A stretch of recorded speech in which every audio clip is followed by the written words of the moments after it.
हिंदुस्तान की सरजमीन ने कई बादशाह देखे, कई सल्तनतें देखी, लेकिन शहंशाह हिंद जलालुद्दीन मोहम्मद अकबर का दौर कुछ चास था। उनकी हुकूमत जितनी बड़ी थी, उतने ही बड़े थे उनके शौच और उतनी ही गहरी थी उनकी दरियादिली। आगरा के किले में सजे उनके दीवान तास में हर रोज दुनिया के कोने कोने से लोग अपनी कला, अपना हुनर और अपनी अजीबोगरीब पेशकश लेकर आते थे। लेकिन उस दिन जो शख्स दरबार में हाजिर हुआ, उसने कुछ ऐसा दावा किया जिसे सुनकर नवरत्नों से सजे उस दरबार में भी खामोशी की एक लहर दौड़ गई। वो एक ईरानी सौदागर था। नाम था अलज़हाबी। उसके कपड़े रेशम और जरी के थे और उसकी बातों में शहद जैसी मिठास थी। उसने शहंशाह अकबर को सजदा किया और बोला, जहां अपना, दुनिया आपकी सल्तनत की मिसालें देती है। आपके खजाने में दुनिया की हर नायाब चीज मौजूद है, लेकिन मैं आपका ये अदना सा गुलाम आपके लिए एक ऐसी सौगात लेकर आया हूं जो आज तक किसी बादशाह को नसीब नहीं हुई। सिंहासन पर बैठे हुए अकबर ने उत्सुकता से पूछा, बोलो सौदागर, ऐसी क्या चीज है तुम्हारे पास जो हमारे खजाने की शान बढ़ाएगी? अलज़हाबी ने आत्मविश्वास से भरी आवाज में कहा, जहां पनाह, मैं कोई चीज लेकर नहीं आया, मैं एक चमत्कार लेकर आया हूं। मैं आपको एक ऐसा पेड़ उगाकर दे सकता हूं जो फलों की जगह सोने के सिक्के देगा। एक असली जीता जागता सोने का पेड़। यह सुनते ही पूरा दरबार सन्न रह गया। सोने का पेड़? ये तो कहानियों और ख्वाबों की बातें थी। दरबार में कानाफूसी शुरू हो गई।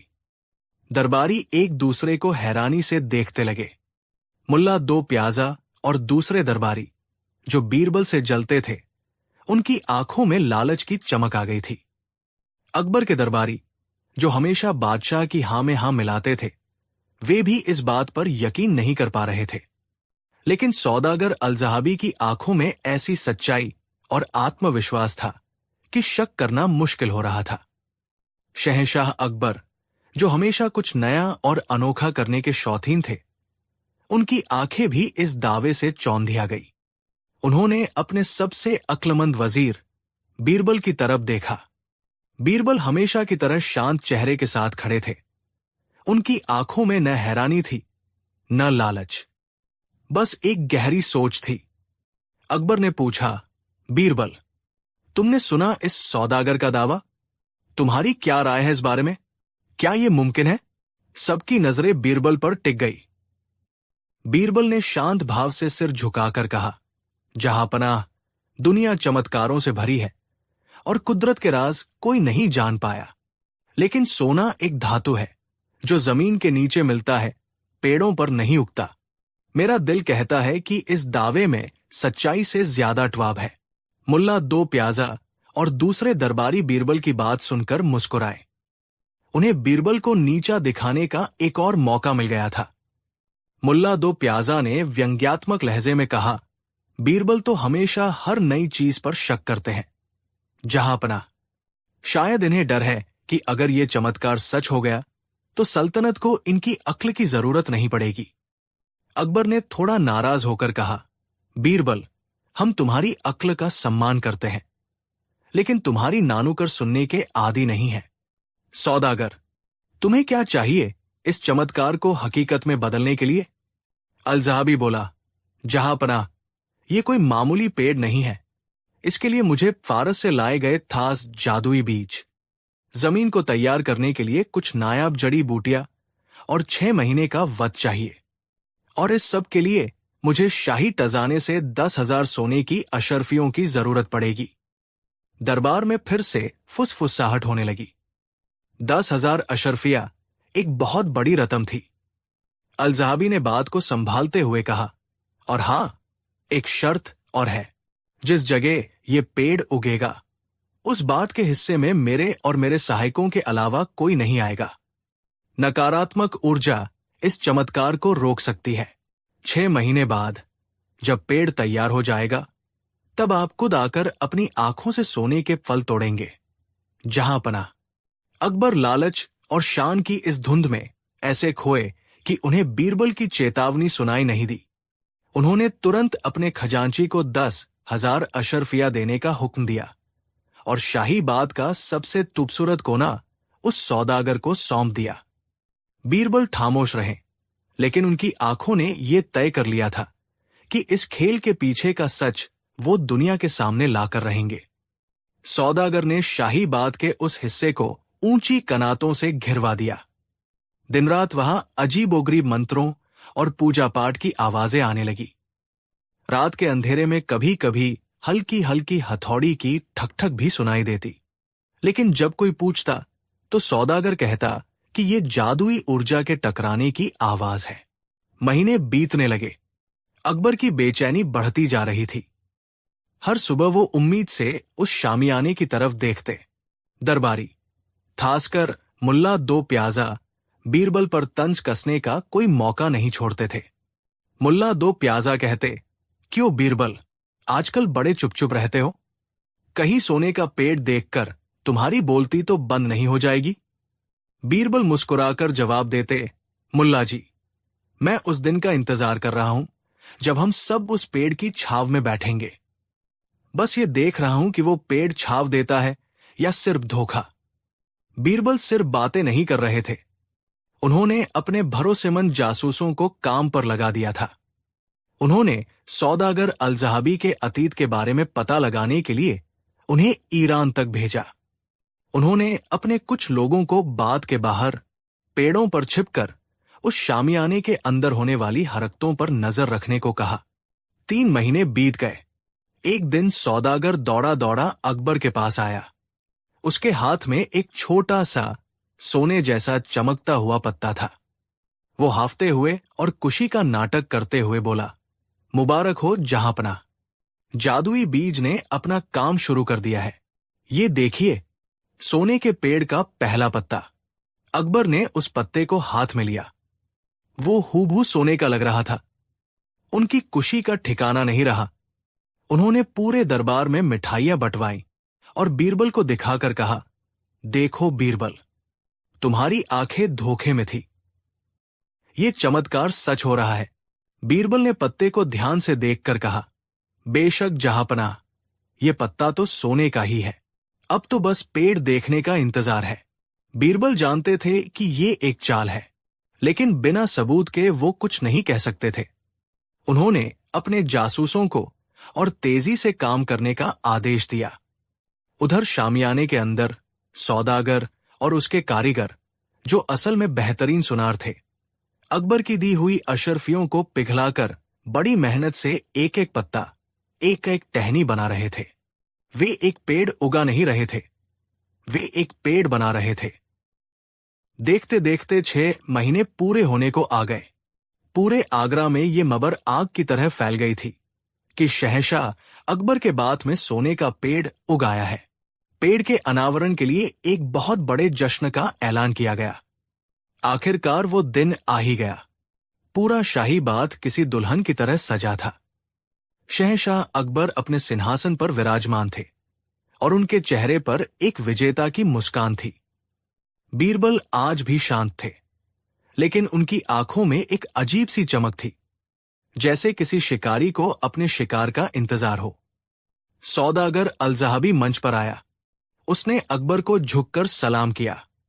जहांपनाह और दरबार में मौजूद सभी महानुभाव, आज का दिन इतिहास में सुनहरे अक्षरों में लिखा जाएगा। आपकी सल्तनत की दौलत और आपकी किस्मत की बदौलत कुदरत का ये सबसे बड़ा चमत्कार आज हकीकत बन चुका है। सोने का पेड़ पूरी तरह तैयार है। भीड़ में उत्साह की लहर दौड़ गई और लोग तालियां बजाने लगे। अल-ज़हाबी नाटकीय ढंग से रुककर बोला, लेकिन इस दैवीय पेड़ को दुनिया के सामने लाने से पहले एक आखिरी और सबसे महत्वपूर्ण रस्म बाकी है। अकबर ने पूछा, कैसी रस्म? अब और क्या बाकी है? जल्दी करो। अल-ज़हाबी ने कहा, जहांपनाह, ये पेड़ शुद्ध सोने का है, इसलिए ये पवित्र है। इस पर सबसे पहला पानी सिर्फ वही इंसान डाल सकता है जिसने अपने जीवन में कभी कोई पाप न किया हो, जिसने कभी झूठ न बोला हो, कभी चोरी न की हो और जिसके मन में कभी लालच न आया हो। ये सुनते ही पूरे दरबार में मौत जैसा सन्नाटा छा गया। सौदागर की ये शर्त एक तीर की तरह थी, जिसने एक ही पल में सबको घायल कर दिया था। उसने एक ऐसी शर्त रख दी थी जिसे पूरा करना किसी के बस में नहीं था। बादशाह से लेकर सिपाही तक, वजीर से लेकर आम आदमी तक, ऐसा कौन था जो ये दावा कर सकता कि उसने जीवन में कभी कोई गलती नहीं की? अकबर का चेहरा पच पड़ गया। उन्हें समझ आ गया कि ये एक जाल है। अगर कोई पानी डालने नहीं गया तो सौदागर कहेगा कि दरबार में कोई पवित्र व्यक्ति ही नहीं है, इसलिए पेड़ फल नहीं दे रहा, और वो अपनी बाकी बची अशरफियों के साथ आसानी से निकल जाएगा। इल्जाम दरबारियों पर आएगा, सौदागर पर नहीं। मुल्ला दो प्याजा और दूसरे दरबारी, जो कुछ देर पहले तक जश्न मना रहे थे, अब एक दूसरे का मुंह ताक रहे थे। उनकी सारी हैकड़ी निकल चुकी थी। अल-जहाबी ने मासूमियत का नाटक करते हुए पूछा, क्या हुआ जहांपना? क्या इस महान सल्तनत में एक भी ऐसा पुण्यात्मा नहीं है जो इस पवित्र पेड़ को जल अर्पित कर सके? अकबर शर्मिंदगी और गुस्से से लाल हो गए। उन्हें अपनी हार साफ नजर आ रही थी। उनकी सल्तनत की इज्जत दांव पर लगी थी। सौदागर की आंखों में जीत की चमक थी। उसे लगा कि उसने दुनिया के सबसे बुद्धिमान दरबार को अपनी चाल से मात दे दी है। तभी उस गहरी तामोशी को चीरती हुई एक आवाज आई, मैं हूं ना। सब लोग चौंक कर बीरबल की तरफ देखने लगे। बीरबल अपनी जगह से उठकर शांत कदमों से मंच की तरफ बढ़ने लगे। सबकी आंखें बीरबल पर थी। क्या बीरबल ये दावा करने वाले थे कि वो निष्पाप है? ये तो असंभव था। सौदागर भी हैरान था, लेकिन उसके चेहरे पर एक कुटिल मुस्कान थी। उसे लगा कि बीरबल आखिरकार उसके जाल में फंस ही गए। बीरबल मंच पर चढ़े और पानी का सोने का लोटा उठाया। उन्होंने मुस्कुराकर सौदागर से कहा, सौदागर साहब, आपकी शर्त बिल्कुल जायज है। इतना पवित्र पेड़ किसी पापी के हाथ का पानी कैसे स्वीकार कर सकता है? मैं तो शहंशाह का एक अदना सा सेवक हूं। मुझसे भी जीवन में जाने अनजाने कई भूलें हुई है, इसलिए मैं इस पेड़ को छूने की हिम्मत नहीं कर सकता। यह सुनकर सौदागर ने राहत की सांस ली। उसे लगा बीरबल पीछे हट रहे हैं। बीरबल ने अपनी आवाज ऊंची करते हुए पूरे दरबार को संबोधित किया, मैं तो पापी हूं। जहां पनाह भी एक इंसान है, उनसे भी भूल हो सकती है। हमारे दरबारी भी दूध के धुले नहीं हैं। लेकिन आप। बीरबल रुककर सीधे सौदागर की आंखों में देखने लगे। सौदागर का दिल जोर से धड़का। बीरबल ने कहा, आप तो कोई आम इंसान नहीं हैं। आप तो सीधे चारस से ये चमत्कार लेकर आए हैं। आपने अपनी पूजा और अपनी शक्तियों से सोने का पेड़ उगा दिया। आपसे ज्यादा पवित्र, आपसे ज्यादा पुण्यात्मा इस पूरी महफिल में और कौन हो सकता है जिसने ऐसा दैवीय काम किया हो? उसने भला जीवन में क्या पाप किया होगा? बीरबल ने सोने का लोटा सौदागर की तरफ बढ़ाते हुए कहा, इसलिए इस पेड़ पर जल डालने का सबसे पहला हज आपका है। अल-जहाबी साहब, आइए, अपने पवित्र हाथों से इस रस्म को पूरा कीजिए और दुनिया को दिखाइए कि एक सच्चा पुण्यात्मा कैसा होता है। अब पूरा खेल पलट चुका था। बीरबल के शब्द तीर की तरह सौदागर के सीने में जा लगे। पूरा दरबार स्तब्ध था और फिर धीरे धीरे लोगों के चेहरों पर समझ और मुस्कान आने लगी। बीरबल ने सौदागर को उसी की चाल में फंसा दिया था। अब सौदागर के पास दो ही रास्ते थे। या तो वो माने कि वो भी पापी है, और अगर वो पापी है तो उसका चमत्कार, उसकी सारी बातें झूठी साबित हो जाती, या फिर वो पानी डालने से इनकार करे, जिसका मतलब भी यही होता कि वो ढोंग कर रहा है। सौदागर का चेहरा सफेद पड़ गया। उसके माथे पर पसीने की बूंदें छलक आई। वो कांपती आवाज में बोला, मैं कैसे कर सकता हूं? ये सम्मान तो शहंशाह का है। बीरबल ने उसकी बात काटते हुए कहा, शहंशाह ने ये सम्मान आपको दिया। उठाइए ये लोटा, या फिर। बीरबल की आवाज अब सख्त हो गई थी। या फिर आप ये मान रहे हैं कि आप भी हमारी तरह एक आम, लालची और झूठे इंसान हैं? सौदागर के पास अब कहने को कुछ नहीं बचा था। वो समझ गया कि उसका खेल खत्म हो चुका है। वो बीरबल के पैरों में गिर पड़ा और रो रो कर अपना सारा गुनाह कबूल करने लगा। मुझे माफ कर दीजिए जहांपना, मुझे माफ कर दो बीरबल। ये सब धोखा है, कोई सोने का पेड़ नहीं है। मैंने और मेरे कारीगरों ने आपकी ही दी हुई अशर्फियों से ये पेड़ बनाया है। अकबर के हुक्म पर सिपाही आगे बढ़े और शामियाना गिरा दिया गया, और जैसे ही पर्दा गिरा सबकी आंखें फटी की फटी रह गई। सामने कोई जादुई पेड़ नहीं, बल्कि सोने का बना एक खूबसूरत ढांचा खड़ा था, जो कारीगरी का एक बेहतरीन नमूना था, लेकिन था बेजान। अकबर गुस्से से भर उठे, लेकिन उससे ज्यादा उन्हें बीरबल की बुद्धिमानी पर गर्व हो रहा था। उन्होंने बीरबल को गले लगा लिया। मान गए बीरबल, तुमने आज हमारी सल्तनत की इज्जत और खजाना दोनों बचा लिया। तुम्हारी अक्ल का कोई मुकाबला नहीं। पूरा दरबार राजा बीरबल की जय के नारों से गूंज उठा। उस धोखेबाज सौदागर और उसके साथियों को जेल में डाल दिया गया और सल्तनत का सारा सोना वापस खजाने में जमा करा दिया गया। उस शाम जब अकबर और बीरबल अकेले छत पर टहल रहे थे, अकबर ने पूछा, बीरबल, हमें एक बात बताओ, तुम्हें पहले दिन से ही कैसे पता था कि ये एक धोखा है? बीरबल मुस्कुराते हुए बोले, जहांपनाह, मैंने बस एक सीधी सी बात सोची। अगर किसी के पास सच में सोने का पेड़ उगाने की ताकत होती, तो वो 10,000 अशर्फियों के लिए आपके पास क्यों आता? वो तो खुद ही दुनिया का सबसे अमीर इंसान होता, और आप जैसे बादशाह उसके दरबार में हाजिरी देते।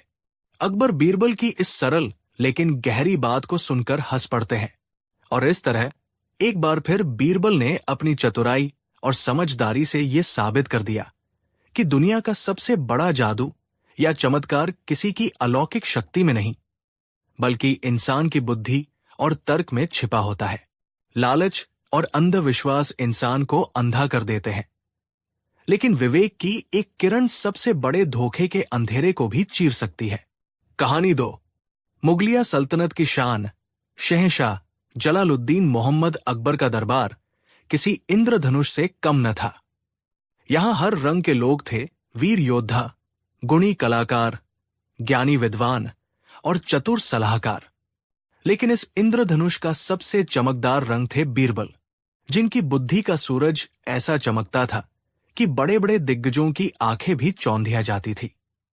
शहंशाह अकबर बीरबल को सिर्फ एक मंत्री नहीं, बल्कि अपना दोस्त, अपना भाई मानते थे, और यही बात दरबार के कई लोगों के दिलों में कांटे की तरह चुभती थी। लेकिन बीरबल का सबसे बड़ा दुश्मन कोई दरबारी या सेनापति नहीं, बल्कि एक ऐसा शख्स था जो रिश्ते में शहंशाह का अपना था, नकीब टान, शहंशाह की प्रिय बेतम सलीमा सुल्तान का भाई, यानी अकबर का साला। नकीब टान को अपनी बहन के रानी होने का और शहंशाह से अपनी रिश्तेदारी का बहुत घमंड था। वो खुद को शहंशाह के बाद दरबार में सबसे महत्वपूर्ण व्यक्ति समझता था, लेकिन जब भी वो दरबार में कोई सलाह देता तो अकबर हमेशा बीरबल की राय को ज्यादा तवज्जो देते।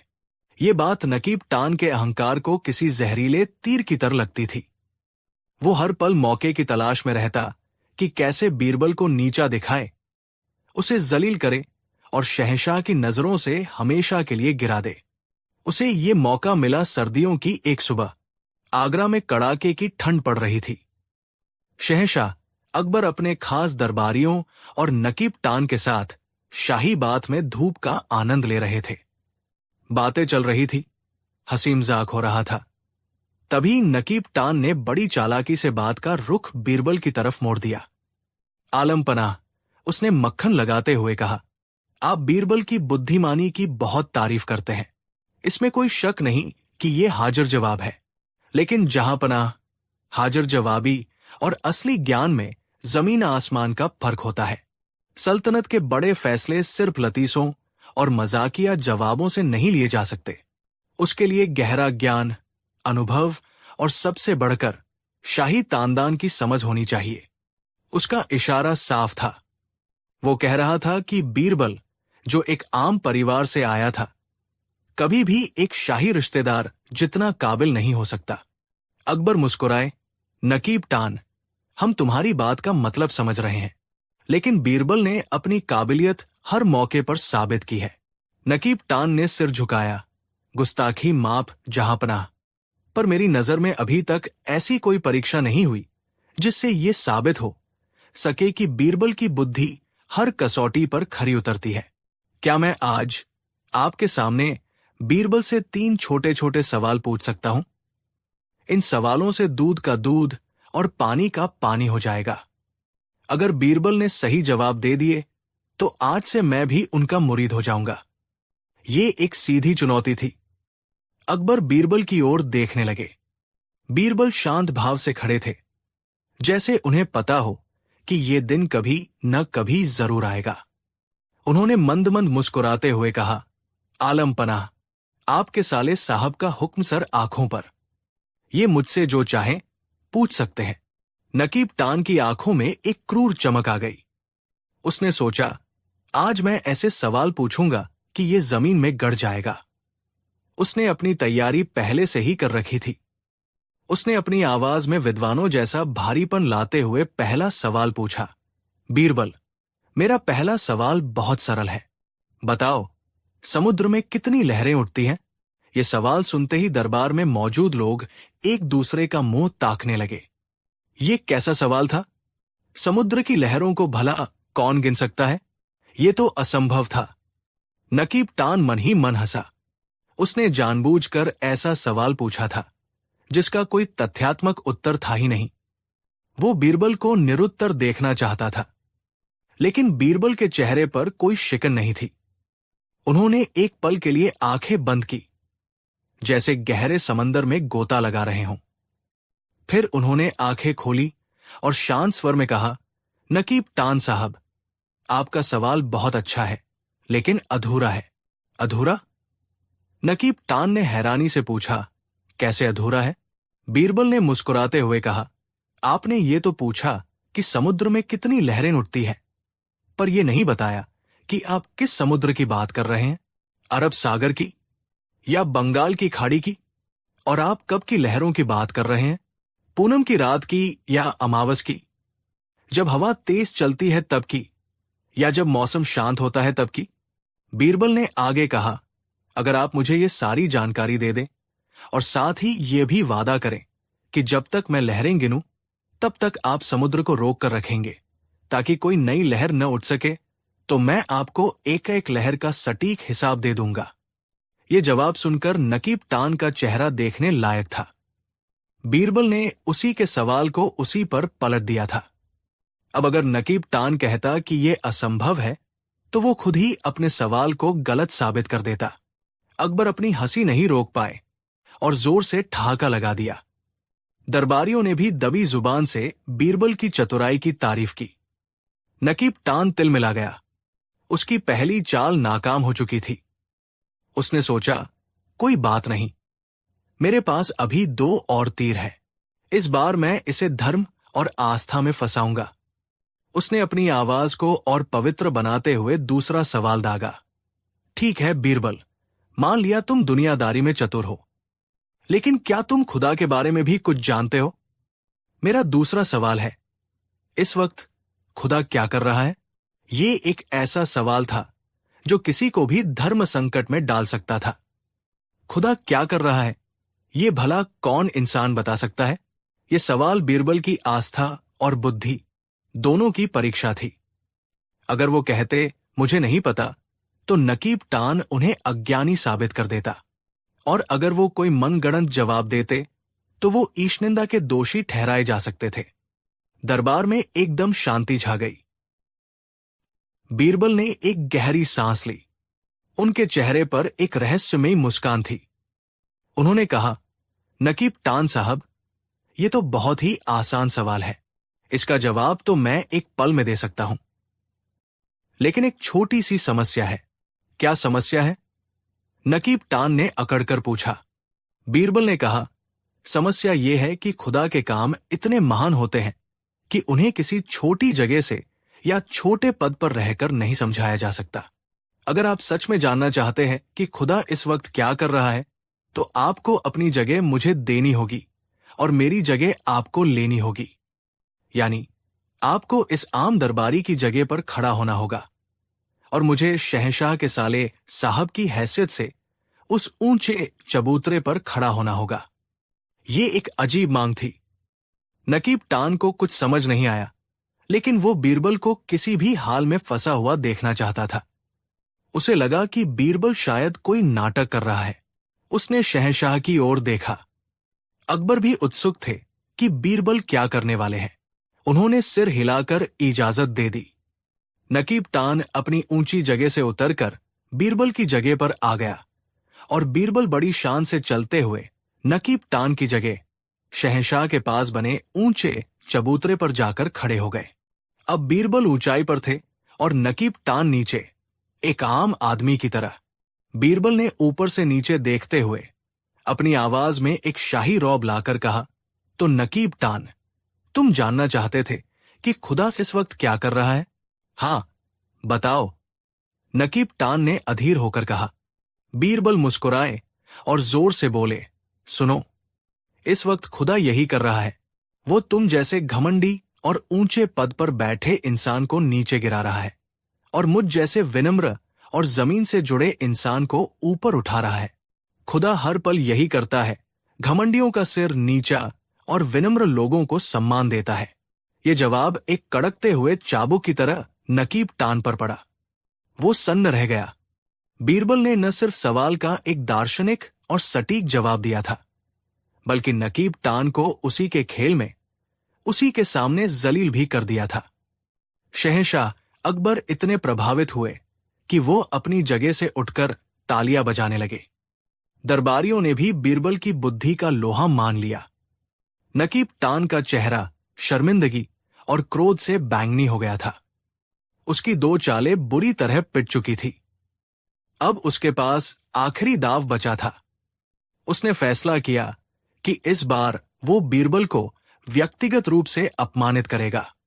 उसने अपनी सारी घृणा को अपनी आवाज में समेटते हुए तीसरा और अंतिम सवाल पूछा, बहुत अच्छे बीरबल, मान गए तुम्हारी जुबान की कारीगरी को, लेकिन जुबान चलाना और सच बोलना दो अलग बातें हैं। मेरा आखिरी सवाल तुमसे या खुदा से नहीं, बल्कि तुम्हारे परिवार से जुड़ा है। जरा सच सच बताना, तुम्हारे पिता जो अब इस दुनिया में नहीं है, उनकी आत्मा इस वक्त कहाँ है और क्या कर रही है? ये एक बेहद क्रूर और निजी सवाल था। किसी के मृत पिता के बारे में ऐसा सवाल पूछना अपमान की सारी हदें पार करना था। नकीब टान जानता था कि इस सवाल का कोई जवाब नहीं हो सकता और ये बीरबल को भावनात्मक रूप से तोड़ देगा।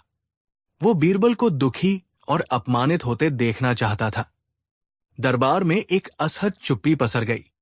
अकबर को भी अपने साले की इस हरकत पर बहुत गुस्सा आया। उन्होंने उसे रोकना चाहा, लेकिन बीरबल ने हाथ के इशारे से उन्हें रोक दिया। बीरबल की आंखों में एक पल के लिए दर्द की एक लहर दौड़ी, लेकिन अगले ही पल उनकी आंखें इस्पात की तरह कठोर हो गई। वो समझ गए थे कि अब विनम्रता से काम नहीं चलेगा। इस जहरीले बाण का जवाब एक महास्त्र से ही देना होगा। उन्होंने अपनी आवाज को शांत लेकिन इतना ठंडा बना लिया कि सुनने वालों की रूह कांप जाए।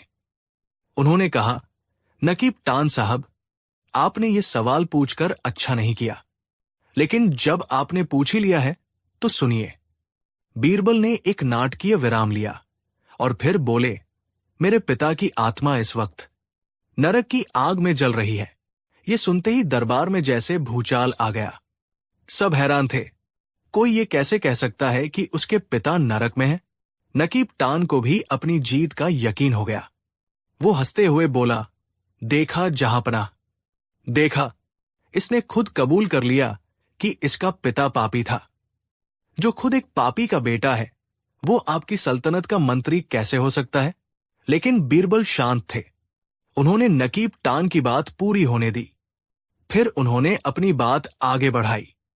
हां, मेरे पिता की आत्मा नरक की आग में जल रही है और बहुत तकलीफ में है। वो चीख चीख कर बस एक ही बात कह रही है। क्या कह रही है? नकीब टान ने उत्सुकता से पूछा। बीरबल ने सीधे नकीब टान की आंखों में झांकते हुए कहा, उनकी आत्मा चीख कर कह रही है, मेरे बेटे बीरबल, मैं यहां नरक में अकेला बहुत परेशान हूं। जल्दी से शहंशाह अकबर के साले साहब नकीब टान को यहां मेरे पास भेज दो। वो यहां आ जाएंगे तो मुझे एक अच्छा साथी मिल जाएगा और मेरा मन बहल जाएगा। तो नकीब ठान साहब, क्या आप मेरे पिता की इस आखिरी इच्छा को पूरा करने के लिए अभी नरक चलने को तैयार हैं? ये जवाब नहीं, एक परमाणु बम था। नकीब टान के चेहरे का रंग उड़ गया। वो हकलाने लगा, मैं क्यों जाऊं? मैं नरक क्यों जाऊं? बीरबल ने बड़ी मासूमियत से कहा, क्यों नहीं जाएंगे? आप इतने बड़े ज्ञानी हैं, मेरे पिता की आत्मा के बारे में इतने चिंतित हैं। एक नेक काम के लिए, एक दुखी आत्मा को सांत्वना देने के लिए अगर आपको नरक भी जाना पड़े तो क्या आप पीछे हट जाएंगे? ये तो बड़ा अधर्म होगा। अब नकीब टान के पास कहने के लिए कुछ नहीं बचा था। वो बीरबल के बुने जाल में बुरी तरह फंस चुका था। वो सबके सामने एक मजाक बनकर रह गया था। शहंशाह अकबर, जो पहले नकीब टान के सवाल पर गुस्सा थे, अब अपनी हंसी नहीं रोक पा रहे थे। वो इतना हंसे कि उनकी आंखों से पानी आ गया। उन्होंने नकीब टान को बुरी तरह डांटा। तुम्हारी ये हिम्मत कैसे हुई कि तुम बीरबल से ऐसे निजी और घटिया सवाल पूछो? तुमने अपनी हदें पार कर दी है। सजा के तौर पर तुम 1 महीने तक दरबार में नहीं आओगे और अपना मुंह हमें नहीं दिखाओगे। नकीब टान शर्मिंदा होकर सिर झुकाए वहां से चला गया। उस दिन के बाद उसने कभी भी बीरबल से पंगा लेने की जुर्रत नहीं की। और इस तरह बीरबल ने एक बार फिर साबित कर दिया कि बुद्धि सिर्फ चतुराई का नाम नहीं, बल्कि अपने सम्मान की रक्षा करने और दुष्टता को उसी की भाषा में जवाब देने का सबसे बड़ा हथियार है। तो दोस्तों, ये थी अकबर के घमंडी साले और बीरबल की चतुराई की लाजवाब कहानी। इस कहानी से हमें ये सीख मिलती है कि जब कोई आपको बेवजह चुनौती दे या नीचा दिखाने की कोशिश करे तो उसका जवाब गुस्से से नहीं, बल्कि अपनी बुद्धि और संयम से देना चाहिए। कभी कभी सबसे करारा तमाचा वो होता है जो हाथ से नहीं, बल्कि दिमाग से मारा जाता है। आपको बीरबल का कौन सा जवाब सबसे ज्यादा पसंद आया? हमें कमेंट सेक्शन में जरूर बताइए। अगर आपको ये कहानी पसंद आई हो तो इस वीडियो को लाइक करें, अपने दोस्तों के साथ शेयर करें और ऐसी ही मजेदार और ज्ञानवर्धक कहानियों के लिए हमारे चैनल को सब्सक्राइब करना न भूलें। मिलते हैं अगली कहानी में। धन्यवाद। कहानी 3। हिंदुस्तान के इतिहास में जब भी शहंशाह अकबर का जिक्र आता है तो साथ ही एक नाम और गूंजता है बीरबल। ये कहानी भी उसी शहंशाह और उसके सबसे प्रिय सलाहकार की है। ये कहानी एक ऐसी जिद की है, एक ऐसी असंभव मांग की, जिसने पूरे मुगलिया दरबार को चक्कर में डाल दिया था। ये कहानी है उस दिन की जब अकबर ने ऐलान किया, मेरे लिए एक ऐसी चीज लाओ जो मैंने अपनी जिंदगी में आज तक कभी न देखी हो। उस रोज आगरा के किले में दीवान-ए-ताज की महफिल अपने पूरे शबाब पर थी। बाहर हल्की हल्की बारिश हो रही थी, जिससे मौसम बड़ा सुहाना हो गया था। शहंशाह अकबर का मिजाज भी आज कुछ अलग ही था। वो खुश थे, लेकिन साथ ही उनके मन में एक अजीब सी बेचैनी भी थी। उन्होंने दरबारियों की ओर देखकर कहा, दोस्तों, अल्लाह के फजल से हमारे पास क्या नहीं है? दुनिया की हर दौलत, हर नायाब चीज हमारी मिल्कियत है। हमने वो हीरे देखे हैं जिनकी चमक सूरज को मात देती है, वो घोड़े देखे हैं जो हवा से बातें करते हैं, और वो कलाकृतियां देखी हैं जिन्हें देखकर लगता है जैसे फरिश्तों ने बनाया हो। सच कहो, क्या दुनिया में कोई ऐसी चीज बची है जो हमने न देखी हो? दरबारियों ने फौरन हां में हां मिलाई। एक ने कहा, आलम पनाह, आपकी नजरों से कुछ भी नहीं छिपा है। दूसरे ने कहा, आपकी सल्तनत में दुनिया की हर चीज मौजूद है। लेकिन शहंशाह अकबर इन जवाबों से संतुष्ट नहीं थे। उनके अंदर का जिज्ञासु बादशाह आज जाग उठा था। उन्होंने एक गहरी सांस ली और अपने सिंहासन से उठ खड़े हुए। उनकी आवाज में एक चुनौती का भाव था। अगर ऐसा है, उन्होंने कहा, तो हम आज तुम सबको एक काम सौंपते हैं।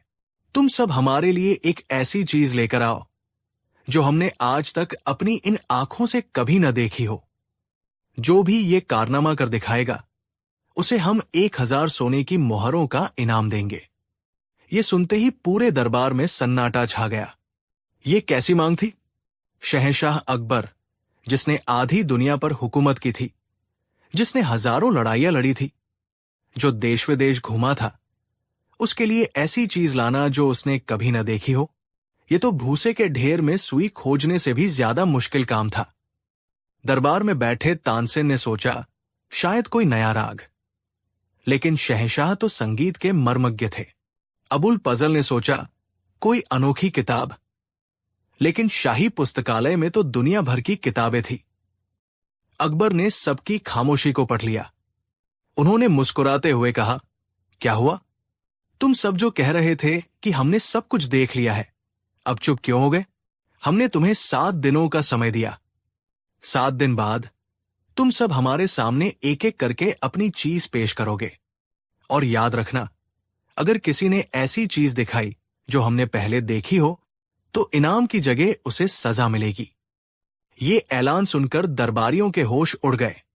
1000 सोने की मोहरों का लालच बड़ा था, लेकिन सजा का डर उससे भी ज्यादा था।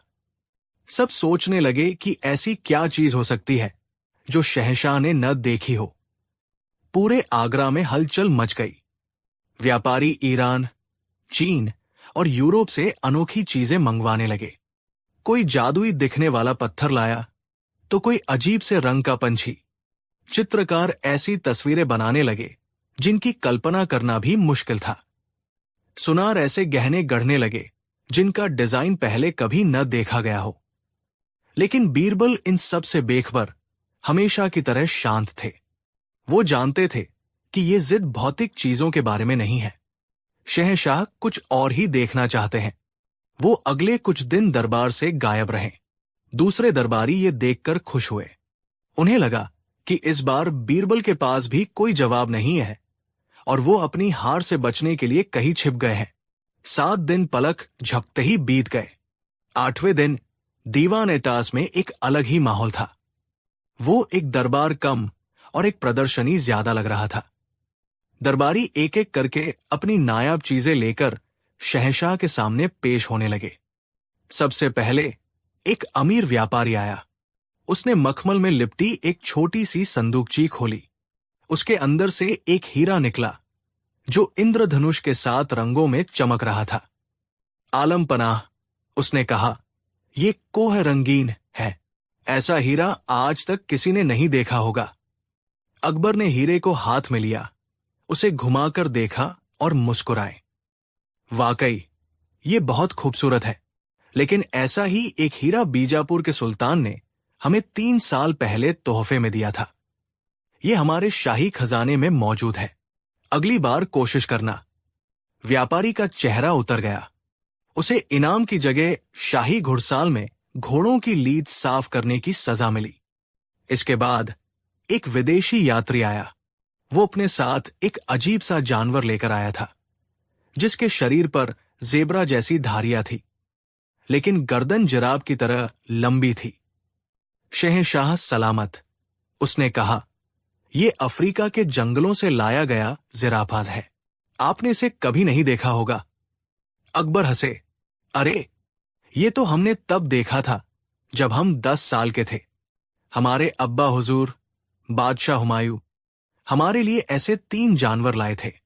ये भी हमारे शाही चिड़ियाघर का हिस्सा रह चुका है। उस यात्री को भी सजा मिली। एक के बाद एक दरबारी आते गए। कोई बोलने वाला तोता लाया, तो कोई बिना पानी के उगने वाला पौधा। कोई ऐसी तलवार लाया जो लोहे को मक्खन की तरह काट देती थी।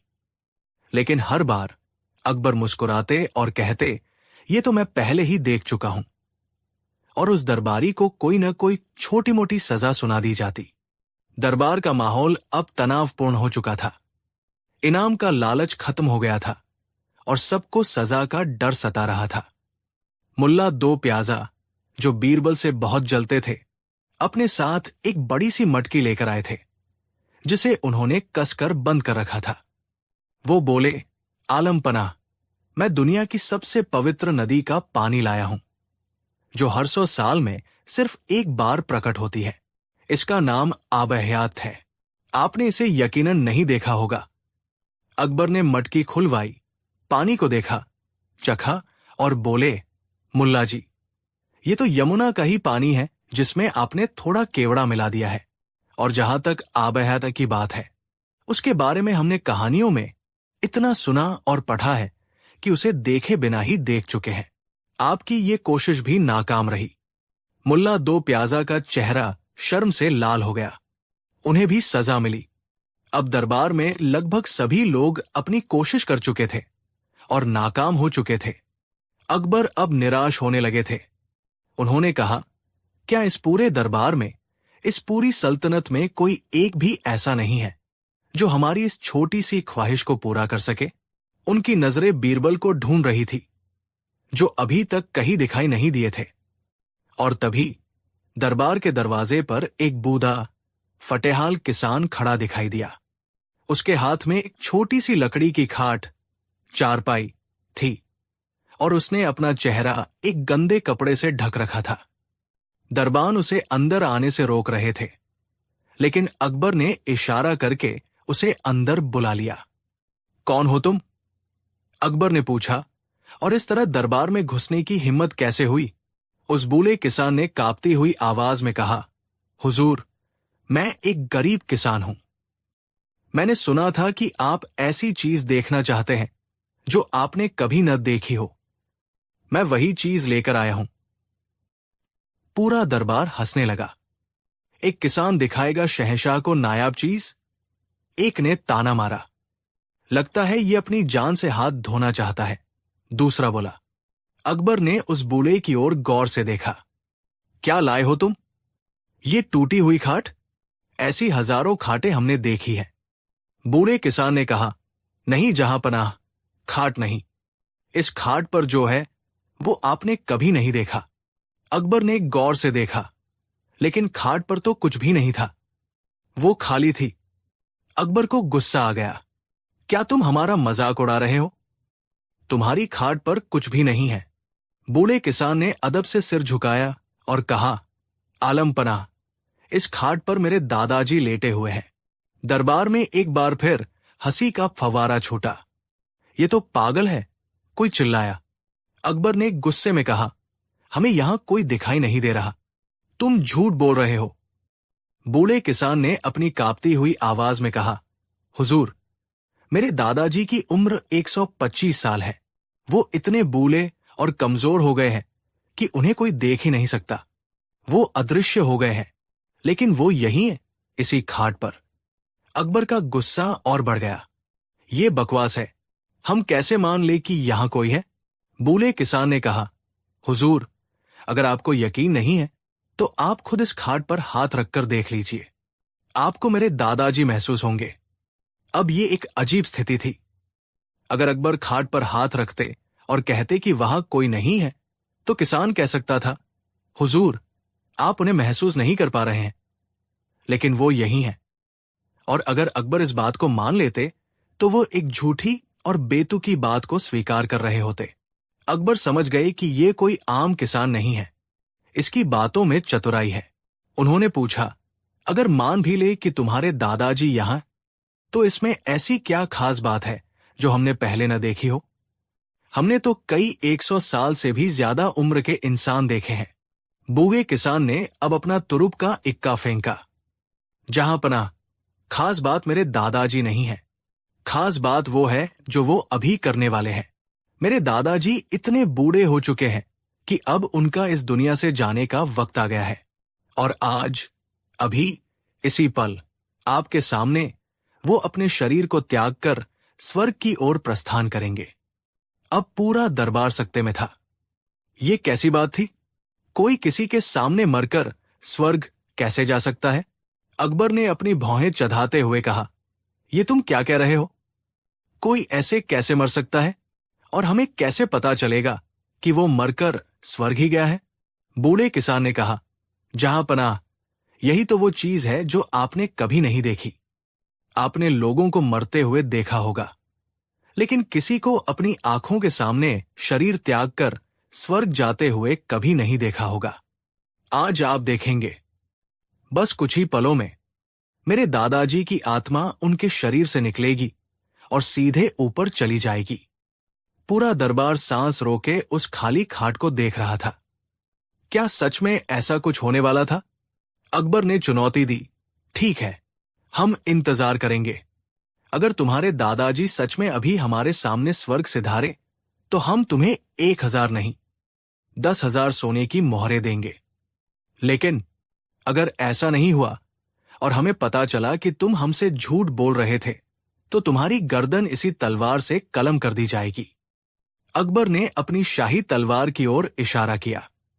बूढ़े किसान ने एक गहरी सांस ली, जैसे वो कोई बहुत बड़ा फैसला ले रहा हो। फिर उसने कहा, मुझे आपकी शर्त मंजूर है जहांपनाह, लेकिन मेरी भी एक छोटी सी शर्त है। अब क्या शर्त है? अकबर ने चिढ़कर पूछा। बूढ़े किसान ने कहा, हुजूर, मेरे दादाजी बहुत पवित्र आत्मा थे। उन्होंने अपनी पूरी जिंदगी कोई पाप नहीं किया। उनकी आत्मा इतनी शुद्ध है कि वो स्वर्ग के दरवाजे तक बिना किसी रुकावट के पहुंच जाएगी। लेकिन स्वर्ग का नियम है कि किसी पवित्र आत्मा को स्वर्ग में प्रवेश करते हुए कोई भी ऐसा व्यक्ति नहीं देख सकता जिसने अपनी जिंदगी में कभी कोई पाप किया हो। यह सुनकर दरबार में एक अजीब सी खलबली मच गई। किसान ने अपनी बात जारी रखी, मेरे दादाजी की आत्मा बस निकलने ही वाली है। जैसे ही वो निकलेगी, आप सबको वो एक चमकीली रोशनी की तरह ऊपर जाती हुई दिखाई देगी। लेकिन यह रोशनी सिर्फ उसी को दिखाई देगी जो पूरी तरह से निष्पाप हो, जिसने कभी कोई गुनाह न किया हो। अगर यहां कोई भी ऐसा व्यक्ति मौजूद हुआ जो पापी है, तो उसकी नजरों के सामने अंधेरा छा जाएगा और उसे कुछ भी दिखाई नहीं देगा। उसने एक नजर पूरे दरबार पर डाली और कहा, तो जहांपनाह, आप और आपके सभी दरबारी तैयार हो जाइए। बस अपनी आंखें खुली रखिएगा। और हां, जैसे ही आपको मेरे दादाजी की आत्मा स्वर्ग की ओर जाती दिखे तो जोर से ताली बजाकर उनका अभिवादन कीजिएगा। अब खेल पूरी तरह से पलट चुका था। ये एक मनोवैज्ञानिक जाल था और पूरा दरबार उसमें फंस चुका था। बूढ़ा किसान अपनी खाट के पास गया और ऐसे अभिनय करने लगा जैसे वो अपने अदृश्य दादाजी के कान में कुछ कह रहा हो। दादाजी, अब आप जा सकते हैं। शहंशाह और उनका पूरा दरबार आपको विदा करने के लिए यहां मौजूद है। फिर वो पीछे हट गया और आसमान की ओर देखने लगा। 1 पल, 2 पल, 10 पल बीत गए, कुछ नहीं हुआ। लेकिन अब हर दरबारी एक अजीब सी कशमकश में था। कोई भी ये मानने को तैयार नहीं था कि वो पापी है। अगर कोई कहता कि मुझे कुछ नहीं दिख रहा, तो इसका मतलब होता कि वो कबूल कर रहा है कि उसने पाप किए हैं। और शहंशाह के सामने खुद को पापी साबित करने की हिम्मत किसमें थी? सबसे पहले मुल्ला दो प्याजा ने सोचा, अगर मैं चुप रहा तो सब सोचेंगे कि मैं पापी हूं। इससे तो अच्छा है कि मैं ताली बजा दूं, भले ही मुझे कुछ न दिख रहा हो। और ये सोचकर मुल्ला दो प्याजा ने जोर से ताली बजाई। वाह, क्या नजारा है! मैंने अपनी जिंदगी में इतनी दिव्य रोशनी नहीं देखी। दादाजी स्वर्ग पहुंच गए, वो चिल्लाया। उसे ताली बजाते देख उसके बगल वाले मंत्री ने भी सोचा कि कहीं वो पीछे न रह जाए। उसने भी जोर जोर से तालियां बजानी शुरू कर दी। हां, हां, बिल्कुल, क्या तेज था! मेरी तो आंखें चौंधिया गई।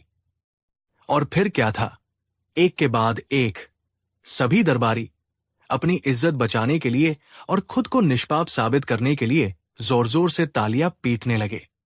पूरा दरबार तालियों की गड़गड़ाहट और झूठी तारीफों से गूंज उठा।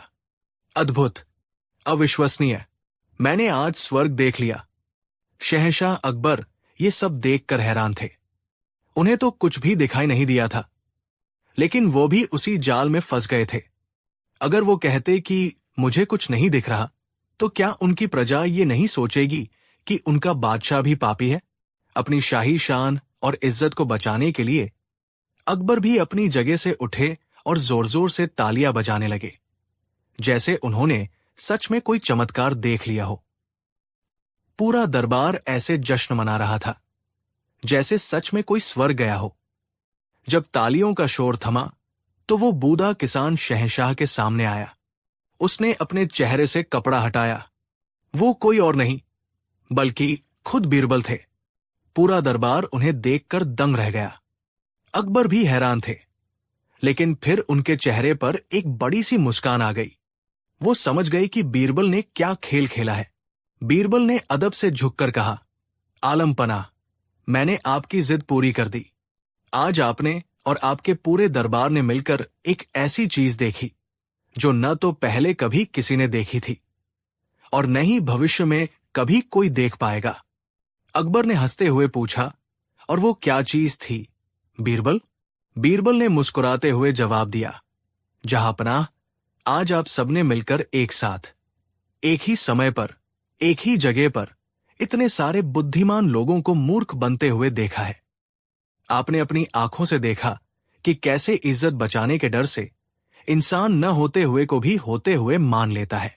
ये एक ऐसा नजारा था जो यकीनन आपने अपनी जिंदगी में पहले कभी नहीं देखा होगा। बीरबल का ये जवाब सुनकर अकबर अपनी हंसी नहीं रोक पाए।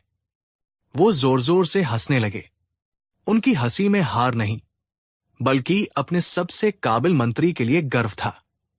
पूरा दरबार शर्म से पानी पानी हो गया था। उन सबको अपनी गलती का एहसास हो गया था। अकबर ने बीरबल को गले लगा लिया और कहा, मान गए बीरबल, तुम सिर्फ बुद्धिमान नहीं बल्कि इंसानी फितरत के सबसे बड़े पारखी हो। तुमने न सिर्फ हमारी जिद पूरी की बल्कि हम सबको एक बहुत बड़ा सबक भी सिखाया है। इनाम के 10,000 मोहरें तुम्हारी हुई। और इस तरह बीरबल ने एक बार फिर साबित कर दिया कि दुनिया की सबसे अनोखी और नायाब चीज कोई हीरा या जानवर नहीं बल्कि इंसानी दिमाग और उसकी चतुराई है। तो दोस्तों, ये थी अकबर की जिद और बीरबल की अनोखी जीत की कहानी। इस कहानी से हमें ये सीख मिलती है कि हर समस्या का समाधान ताकत या दौलत से नहीं होता, बल्कि कभी कभी बस थोड़ा अलग सोचने से होता है। आपको ये कहानी कैसी लगी? क्या आप बीरबल की इस चतुराई से प्रभावित हुए? हमें नीचे कमेंट्स में जरूर बताइएगा।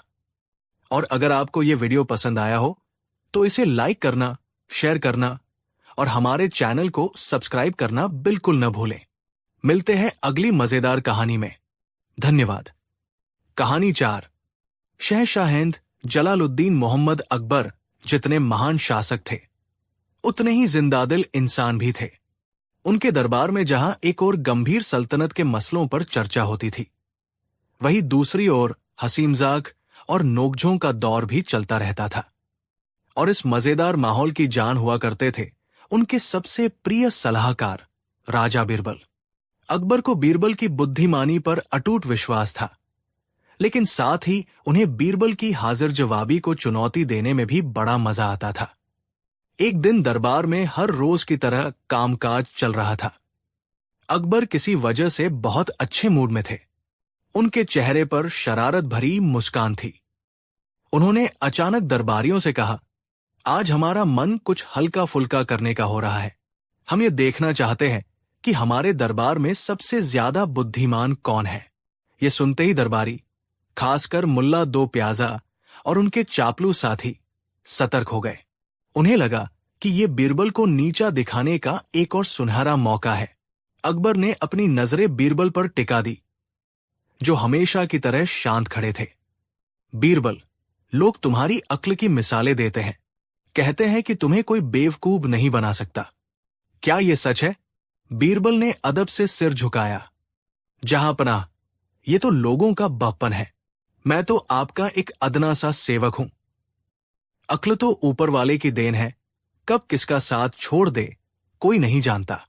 अकबर की मुस्कान और चौड़ी हो गई। तो तुम मानते हो कि तुम्हें भी बेवकूफ बनाया जा सकता है? बीरबल ने मुस्कुराकर कहा, क्यों नहीं हुजूर, इस दुनिया में हर तरह के लोग हैं। कोई न कोई तो मुझसे ज्यादा होशियार होगा ही। मुझे बेवकूफ बनाना कोई बहुत मुश्किल काम नहीं है। ये सुनना था कि दरबारियों में कानाफूसी शुरू हो गई। मुल्ला दो प्याजा को तो जैसे मुहमांगी मुराद मिल गई। वो आगे आए और बोले, देखिए जहांपना, आज तो बीरबल ने खुद ही मान लिया कि वो बेवकूफ बन सकते हैं। इनकी सारी होशियारी तो बस थिस्से खानियों में है। अकबर ने मुल्ला को शांत रहने का इशारा किया और बीरबल से कहा, ठीक है बीरबल, अगर ऐसी बात है तो हम तुम्हें एक चुनौती देते हैं। हम तुम्हें 3 महीने का वक्त देते हैं।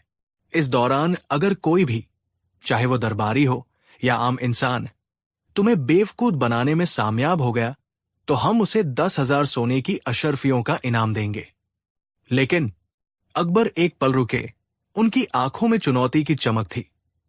लेकिन अगर 3 महीने तक कोई तुम्हें बेवकूफ नहीं बना पाया तो सजा के तौर पर तुम्हें सबके सामने ये मानना होगा कि दुनिया में सबसे बड़े बेवकूफ तुम ही हो। ये एक अजीबोगरीब शर्त थी। दरबार में सन्नाटा छा गया। बीरबल या तो इनाम का जरिया बनते या खुद बेवकूफ साबित होते। दोनों ही सूरतों में उनकी इज्जत दाव पर लगी थी। बीरबल ने एक पल सोचा और फिर मुस्कुराकर कहा, जहां पनाह, आपकी हर शर्त मुझे मंजूर है। और बस उसी दिन से पूरे आगरा में एक होड़ सी मच गई। हर कोई बीरबल को बेवकूफ बनाने की तरकीबें सोचने लगा। 10,000 अशर्फिया कोई छोटी मोटी रकम नहीं थी। बड़े बड़े सेठ, चालाक सौदागर, धूर्त पंडित, सब के सब बीरबल के पीछे पड़ गए। कोई बीरबल के रास्ते में नकली सोने से भरा घड़ा रख देता तो कोई उन्हें किसी झूठे तजाने का नक्शा थमा जाता। कोई उनसे आकर कहता कि उसे भविष्य दिखता है तो कोई उन्हें जादू से चीजें दोगुनी करने का लालच देता। लेकिन बीरबल इतने कच्चे खिलाड़ी नहीं थे। वो हर चाल को पहले ही भांप लेते और बड़ी खूबसूरती से उस जाल को काटने वाले पर ही उल्टा डाल देते। एक बार एक सौदागर बीरबल के पास एक घोड़ा लेकर आया जो दिखने में बिल्कुल अरबी नस्ल का लग रहा था। उसने कहा, बीरबल जी, ये घोड़ा हवा से बातें करता है। मैं मजबूरी में इसे सिर्फ 500 अशर्फियों में बेच रहा हूं। बीरबल ने घोड़े को अच्छी तरह देखा और कहा, भाई, तुम्हारा घोड़ा तो वाकई शानदार है, लेकिन मेरी एक छोटी सी शर्त है। मैं इसे खरीद लूंगा, बस तुम इसे यहां से मेरे अस्तबल तक दौड़ा कर ले चलो। अगर ये रास्ते में एक बार भी नहीं रुका तो मैं तुम्हें मुहमांगी कीमत दूंगा। सौदागर तैयार हो गया, लेकिन जैसे ही वो घोड़े पर बैठा, घोड़ा 2 कदम चलकर ही फने लगा। पता चला कि वो एक बूढ़ा और बीमार गधा था जिसे रंगरोगन करके घोड़ा बनाया गया था। दिन हफ्तों में और हफ्ते महीनों में बदलने लगे। 2 महीने गुजर चुके थे और कोई भी बीरबल को बेवकूफ नहीं बना पाया था। अब तो मुल्ला दो प्याजा और उनके साथियों की रातों की नींद हराम हो गई थी। उन्हें अपनी हार साफ नजर आ रही थी। अब अकबर को भी चिंता होने लगी। उन्होंने तो ये खेल सिर्फ मनोरंजन के लिए शुरू किया था, लेकिन अब ये उनकी शान का सवाल बन गया था। अगर कोई भी बीरबल को बेवकूफ नहीं बना पाया तो ये माना जाएगा कि अकबर के दरबार में या उनकी पूरी सल्तनत में कोई भी बीरबल जितना होशियार नहीं है। 3 महीने पूरे होने में सिर्फ 1 हफ्ता बाकी था। अकबर ने बीरबल को अपने छास कक्ष में बुलवाया। बीरबल, हमें तुमसे कुछ जरूरी बात करनी है। हुक्म कीजिए जहांपनाह, बीरबल ने कहा। अकबर ने कुछ देर सोचा, फिर बोले, देखो बीरबल, हम जानते हैं कि तुम बहुत बुद्धिमान हो, लेकिन हमारी सल्तनत की इज्जत का सवाल है। हम चाहते हैं कि तुम जानबूझकर किसी से बेवकूफ बन जाओ, किसी छोटे मोटे आदमी से, ताकि सल्तनत की नाक भी रह जाए और हमारा मनोरंजन भी हो जाए। इसके बदले में हम खुद तुम्हें 5,000 अशर्फिया इनाम में देंगे। बीरबल ये सुनकर हैरान रह गए। बादशाह खुद उन्हें बेईमानी करने के लिए कह रहे थे। बीरबल ने हाथ जोड़कर कहा, जहांपनाह, गुस्ताखी माफ हो, लेकिन ये मेरे उसूलों के खिलाफ है। मैंने चुनौती स्वीकार की है तो मैं उसे ईमानदारी से ही पूरा करूंगा। मैं जानबूझकर किसी से नहीं हार सकता। अकबर को बीरबल की इस बात पर गुस्सा आ गया। तो इसका मतलब तुम हमारा हुक्म टाल रहे हो? तुम हमें नीचा दिखाना चाहते हो? मेरा ऐसा कोई इरादा नहीं है हुजूर, लेकिन सच का सामना करना ही बुद्धिमानी है। बीरबल ने विनम्रता से कहा। अकबर का पारा चढ़ गया। ठीक है बीरबल, अगर तुम अपनी जिद पर अड़े हो तो अब हम खुद तुम्हें बेवकूफ बनाएंगे। हां, मैं शहंशाह अकबर, और जब मैं तुम्हें बेवकूफ बनाऊंगा तब तुम्हें पता चलेगा कि बादशाह के दिमाग के आगे किसी की नहीं चलती। ये कहकर अकबर ने बीरबल को जाने का हुक्म दे दिया। बीरबल शांत भाव से वहां से चले आए, लेकिन उनके चेहरे पर एक हल्की सी रहस्यमयी मुस्कान थी। अब अकबर ने बीरबल को बेवकूफ बनाने के लिए योजनाएं बनानी शुरू कर दी। उन्होंने अपने सबसे चालाक जासूसों और मंत्रियों को इस काम में लगा दिया। उन्होंने कई जाल बिछाए, लेकिन बीरबल हर बार साज बचकर निकल जाते। अकबर की हर कोशिश नाकाम हो रही थी और उनका गुस्सा 7वें आसमान पर पहुंच रहा था। 3 महीने पूरे होने में सिर्फ एक दिन बाकी था। अकबर को लगा कि अब वो ये बाजी हार जाएंगे। वो रात भर बेचैनी से अपने महल में टहलते रहे। तभी उनके दिमाग में एक बिजली सी कौंधी। उन्हें एक ऐसी तरकीब सूझी जिससे बीरबल का बचना नामुमकिन था। अगली सुबह जब दरबार लगा तो अकबर के चेहरे पर एक विजयी मुस्कान थी। उन्होंने बीरबल को बुलाया और कहा, बीरबल, आज तुम्हारी चुनौती का आखिरी दिन है। आज हम तुम्हें एक ऐसा काम सौंप रहे हैं जिसे अगर तुमने कर दिया तो हम अपनी हार मान लेंगे। हुक्म कीजिए जहांपनाह। अकबर अपने सिंहासन से उठे और अपने हाथ में एक छोटा सा खूबसूरती से तराशा हुआ बत्तख का अंडा पकड़ा। ये अंडा हाथी दांत का बना हुआ था और उस पर सोने की मीनाकारी की हुई थी। अकबर ने वो अंडा बीरबल को देते हुए कहा, बीरबल, ये एक जादुई अंडा है। हम चाहते हैं कि तुम इस अंडे को एक हफ्ते तक सेओ, इंक्यूबेशन, और इसमें से एक बच्चा निकाल कर दिखाओ। लेकिन शर्त यह है कि इस काम के लिए तुम किसी मुर्गी या किसी और पक्षी की मदद नहीं ले सकते।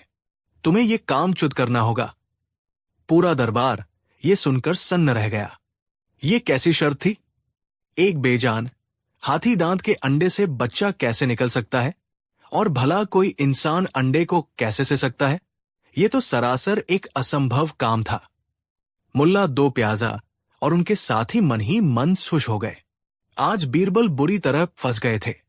अगर वो ये काम नहीं कर पाए तो वो शर्त हार जाएंगे और बेवकूफ साबित होंगे, और अगर उन्होंने इस काम के लिए हामी भर दी तो वो वैसे भी बेवकूफ कहलाएंगे, क्योंकि वो एक नामुमकिन काम को करने की कोशिश कर रहे थे। सबकी नजरें बीरबल पर थी। बीरबल ने उस अंडे को हाथ में लिया, उसे घुमा फिराकर देखा और फिर एक लंबी सांस ली। जहांपनाह, बीरबल ने कहा, आपका हुक्म सराखों पर।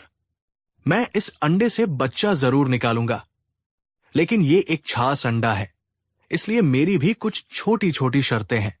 अकबर ने उदारता दिखाते हुए कहा, बोलो बीरबल, तुम्हारी हर शर्त मंजूर है। बीरबल बोले, हुजूर, इस अंडे से जो बच्चा निकलेगा वो भी जादुई होगा। उसे पालने के लिए हमें एक खास जगह चाहिए होगी, इसलिए मुझे शाही बात में 1 बीघा जमीन चाहिए जिसे मैं अपनी मर्जी से तैयार कर सकूं। मंजूर है, अकबर ने फौरन कहा। बीरबल ने आगे कहा, उस बच्चे के लिए छाछ किस्म का दाना पानी चाहिए होगा। वो सिर्फ सोने और चांदी के बर्तन में ही खाएगा पिएगा, और उसे रोज 100 अशरफियों का ताजा और नरम चारा चाहिए होगा। अकबर ने सोचा कि यह बीरबल की चाल है ताकि वो डरकर अपनी शर्त वापस ले ले। उन्होंने कहा, यह भी मंजूर है। शाही तजाने से तुम्हें रोज 100 अशरफियां दी जाएंगी। बीरबल ने अपनी आखिरी शर्त रखी, और जहांपनाह, सबसे जरूरी शर्त, जब तक मैं इस अंडे को सेने की प्रक्रिया में रहूंगा, यानी पूरे 1 हफ्ते तक, कोई भी मुझे परेशान नहीं करेगा। मैं कहां हूं, क्या कर रहा हूं, इस बारे में कोई मुझसे सवाल नहीं करेगा, यहां तक कि आप भी नहीं। अकबर को लगा कि बीरबल हार मानकर कहीं छिपने की तैयारी कर रहे हैं। उन्होंने हंसकर कहा, हमें तुम्हारी सारी शर्तें मंजूर हैं बीरबल। अब जाओ और अपना काम शुरू करो। बीरबल ने बादशाह को सलाम किया। वो अंडा लिया और दरबार से चले गए। पूरा एक हफ्ता बीत गया। बीरबल न तो दरबार में नजर आए, न ही अपने घर पर। किसी को नहीं पता था कि बीरबल कहाँ है। अकबर और उनके दरबारी रोज शाही बात में जाकर उस एक बीघा जमीन को देखते, जो वैसी की वैसी ही पड़ी थी। वहां कोई तैयारी नहीं हो रही थी। अकबर को अब पूरा यकीन हो गया था कि बीरबल डरकर भाग गए हैं, और आज जब वो दरबार में साली हाथ लौटेंगे तो उनकी हार पक्की है। 8वें दिन दरबार खचाखच भरा हुआ था। हर कोई ये देखने आया था कि बीरबल का क्या होता है। अकबर अपने सिंहासन पर बैठे थे और उनके चेहरे पर जीत की चमक थी। तभी दरबार का दरवाजा खुला, लेकिन दरवाजे पर बीरबल नहीं थे। बीरबल की जगह एक किसान जैसा दिखने वाला आदमी खड़ा था, जिसके कपड़े फटे पुराने थे, दाढ़ी बढ़ी हुई थी और चेहरे पर गुस्सा था। उसके हाथ में एक हल था। वो किसान बिना किसी की परवाह किए सीधे अकबर के सिंहासन के पास पहुंच गया और जोर जोर से चिल्लाने लगा, इंसाफ, जहांपनाह, मुझे इंसाफ चाहिए। आपके राज में ये कैसा अंधेर है? अकबर और दरबारी हैरान रह गए। एक आम किसान की इतनी हिम्मत कि वो सीधे बादशाह के सामने इस तरह चिल्लाए। अकबर ने कड़क कर पूछा, कौन हो तुम और ये क्या बदतमीजी है? किसान ने कहा, जहांपनाह, मैं एक गरीब किसान हूं। मैंने सुना था कि आपके राज में सब बराबर है। आज मेरे साथ बहुत बड़ा अन्याय हुआ है। क्या हुआ है तुम्हारे साथ? साफ साफ बताओ। किसान ने कहा, हुजूर, मैं अपने खेत में बुआई की तैयारी कर रहा था। मैंने अपने खेत को अच्छी तरह जोता, उसमें पानी दिया, उसे बुआई के लिए तैयार किया। लेकिन जब आज सुबह मैं उसमें बाजरे के बीज बोने गया तो आपके एक मंत्री ने आकर मुझे रोक दिया। वो कहता है कि मैं उबले हुए बाजरे से खेती करने की कोशिश कर रहा हूं। भला बताइए हुजूर, क्या कभी उबले हुए बीजों से भी फसल उगी है? वो मंत्री मुझे पागल और बेवकूफ समझ रहा है। मुझे इंसाफ चाहिए। अकबर को किसान की बात सुनकर बहुत गुस्सा आया। कौन है वो बेवकूफ मंत्री जो ऐसी वाहियात बात कर रहा है? उबले हुए बीजों से फसल उगाना तो नामुमकिन है। ये तो कोई बच्चा भी जानता है। जैसे ही अकबर ने ये कहा, उस किसान ने अपने चेहरे से नकली दाढ़ी और पगड़ी उतार दी। वो किसान और कोई नहीं, खुद बीरबल थे। पूरा दरबार स्तब्ध रह गया। अकबर की आंखें फटी की फटी रह गई। बीरबल ने हाथ जोड़कर मुस्कुराते हुए कहा, जहांपनाह, मैं बस आपके मुंह से यही सुनना चाहता था। क्या क्या मतलब है तुम्हारा? अकबर ने हकलाते हुए पूछा।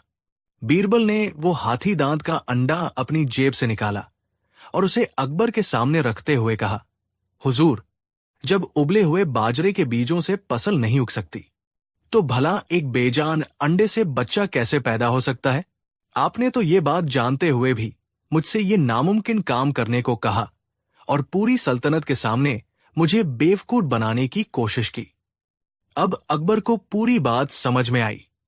उन्हें एहसास हुआ कि वो बीरबल को बेवकूफ बनाने के जोश में खुद कितने बड़े बेवकूफ बन गए थे।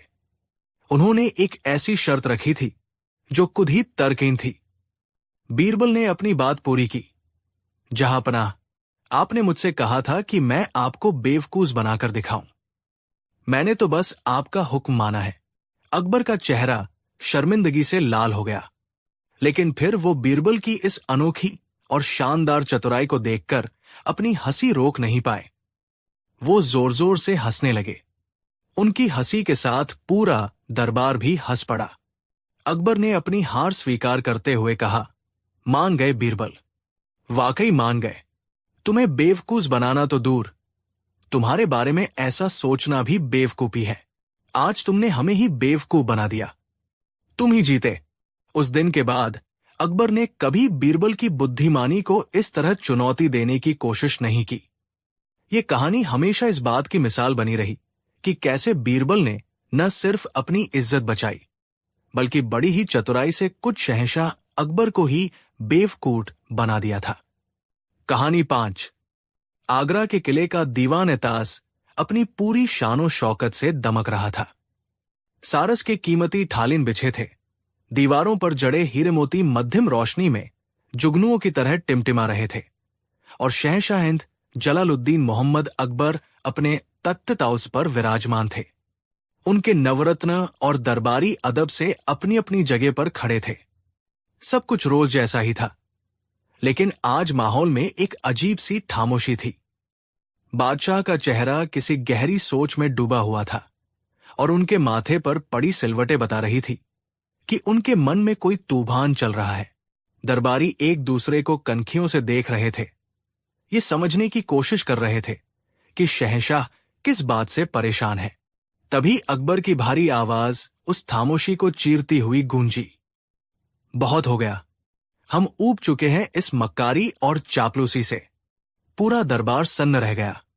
अकबर ने अपनी नजरें दरबारियों पर घुमाई। उनकी आंखों में निराशा और गुस्सा साफ झलक रहा था। जब हम पूछते हैं कि हमारी सल्तनत कैसी चल रही है, तो सब कहते हैं आलीशान, जहांपना। जब हम पूछते हैं कि हमारी प्रजा खुश है या नहीं, तो जवाब मिलता है, आपकी प्रजा जैसी चुशकिस्मत कोई नहीं।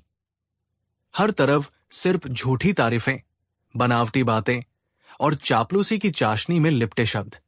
क्या इस दरबार में कोई एक भी ऐसा शख्स है जो सच बोलने की हिम्मत रखता हो?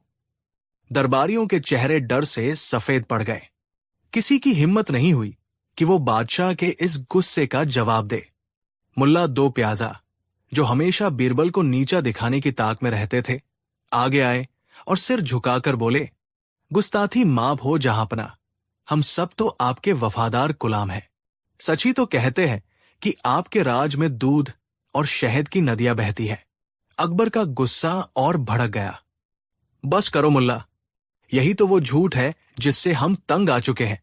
आज, अभी, इसी वक्त हम एक फरमान जारी करते हैं। अकबर अपनी जगह से खड़े हो गए। उनकी आवाज में पौलाद जैसी सत्ती थी। आज से इस दीवान-ए-तास में, हमारी मौजूदगी में, जो कोई भी एक लफ्ज भी झूठ बोलेगा, उसे सजा दी जाएगी, और सजा भी ऐसी जो इतिहास में याद रखी जाएगी। झूठ बोलने वाले को उस महीने का महामूर्ख घोषित किया जाएगा। उसका मुंह काला करके गधे पर बिठाकर पूरे शहर में घुमाया जाएगा। ये ऐलान किसी बिजली की तरह दरबार पर गिरा। महामूर्ख का तिताब और गधे की सवारी, ये किसी भी दरबारी के लिए मौत से भी बदतर सजा थी। दरबार में ऐसा सन्नाटा छा गया मानो सबकी जबानों पर ताले लग गए हों। अकबर ने अपनी नजरें बीरबल पर डाली, जो हमेशा की तरह शांत और अविचलित खड़े थे। बीरबल, तुम्हें हमारा ये फरमान कैसा लगा? क्या तुम्हें इसमें कोई ठामी नजर आती है? बीरबल ने अदब से सिर झुकाया। जहांपनाह, आपका इरादा नेक है। सच एक सूरज की तरह है और सल्तनत को उसकी रोशनी की जरूरत है। लेकिन हुजूर, हर सूरज के साथ एक परछाई भी चलती है। मुझे डर है कि इस सत्य फरमान की परछाई कहीं इतनी लंबी न हो जाए कि वो सच की रोशनी को ही ढक ले। मुल्ला दो प्याजा को मौका मिल गया। वो बोले, देखिए जहांपनाह, बीरबल को आपका ये फरमान भी पसंद नहीं आया। शायद इन्हें सच से ज्यादा झूठ बोलना पसंद है। अकबर ने बीरबल की बात को नजरअंदाज कर दिया। नहीं बीरबल, इस बार कोई रियायत नहीं होगी। हमारा फरमान पत्थर की लकीर है। अब से यहां सिर्फ और सिर्फ सच बोला जाएगा। अगले दिन जब दरबार लगा तो नजारा देखने लायक था। जो दरबारी कल तक बादशाह की शान में कसीदे पढ़ते नहीं थकते थे, आज सब के सब मुंह सिले हुए खड़े थे। कोई कुछ बोलने को तैयार नहीं था। हर किसी को डर था कि कहीं उसके मुंह से कोई ऐसा शब्द न निकल जाए जिसे झूठ मान लिया जाए। अकबर ने एक सेनापति से पूछा, खान साहब, सरहद पर क्या हालात है? सेनापति कांपते हुए बोले, जहांपनाह, हालात ठीक है। अकबर ने कड़क कर पूछा, सिर्फ ठीक है? क्या हमारी फौज दुश्मन पर पूरी तरह हावी नहीं है? अब सेनापति फंस गए। अगर वो कहते हां, हावी है, तो ये बढ़ा चढ़ाकर बोलना हो सकता था, जो एक तरह का झूठ था। और अगर वो कहते नहीं, हावी नहीं है, तो ये बादशाह की नाराजगी को दावत देना था, उन्होंने घबराकर कहा, हुजूर, कोशिश जारी है। दरबार का कामकाज ठप पड़ गया। कोई व्यापारी आता तो अपनी चीज की तारीफ करने से डरता, कोई परियादी आता तो अपनी तकलीफ को बढ़ा चढ़ाकर बताने से हिचकता।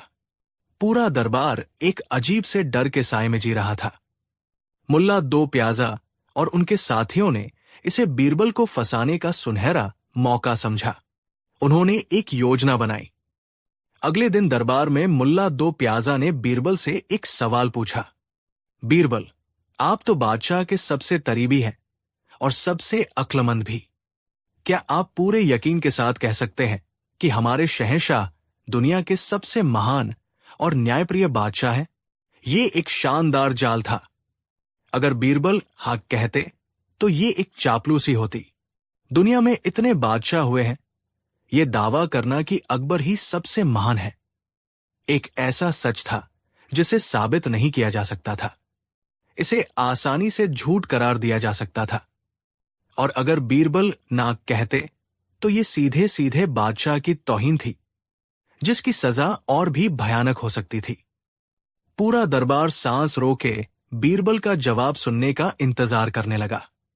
अकबर भी ध्यान से देख रहे थे कि बीरबल इस चक्रव्यूह से कैसे निकलते हैं। बीरबल ने एक पल के लिए अपनी आंखें बंद की, फिर मुस्कुराकर बोले, मुल्ला जी, आपका सवाल बहुत अच्छा है। जहां तक मैंने दुनिया को समझा है, महानता और न्याय तराजू के दो पलड़ों की तरह है, जिन्हें इतिहास का वत तौलता है। हमारे जहांपनाह हर रोज अपनी नेकी, अपनी मेहनत और अपनी प्रजा की मोहब्बत से इन पलड़ों में वजन डालते हैं। अब ये पलड़े दुनिया में सबसे भारी है या नहीं, ये फैसला करना तो उस ऊपर वाले का और आने वाली नस्लों का काम है। मैं तो बस इतना कह सकता हूं कि मुझे ऐसे बादशाह का सेवक होने पर गर्व है जो रोज महान बनने की कोशिश करते हैं। ये जवाब सुनकर मुल्ला दो प्याजा का मुंह उतर गया। बीरबल ने न तो झूठ बोला, नहीं बादशाह की शान में कोई कमी आने दी। उन्होंने बड़ी खूबसूरती से सच और सम्मान के बीच का रास्ता निकाल लिया। लेकिन अकबर का परमान सल्तनत के लिए एक मुसीबत बनता जा रहा था। दिन ब दिन हालात बिगड़ रहे थे। बीरबल समझ गए कि बादशाह को उनकी तलती का एहसास सीधे सीधे बोलकर नहीं कराया जा सकता। इसके लिए कुछ ऐसा करना होगा कि बादशाह खुद इस कानून को तोड़ने पर मजबूर हो जाए। और फिर बीरबल ने एक योजना बनाई। एक सुबह जब दरबार अपने तय समय पर शुरू हो चुका था, बीरबल अपनी जगह से चैरहाजिर थे। ये एक बहुत बड़ी बात थी, क्योंकि बीरबल कभी देर से नहीं आते थे। अकबर को चिंता भी हुई और थोड़ा गुस्सा भी आया। दरबारी कानाफूसी करने लगे कि शायद बीरबल बादशाह के फरमान से डरकर घर बैठ गए हैं।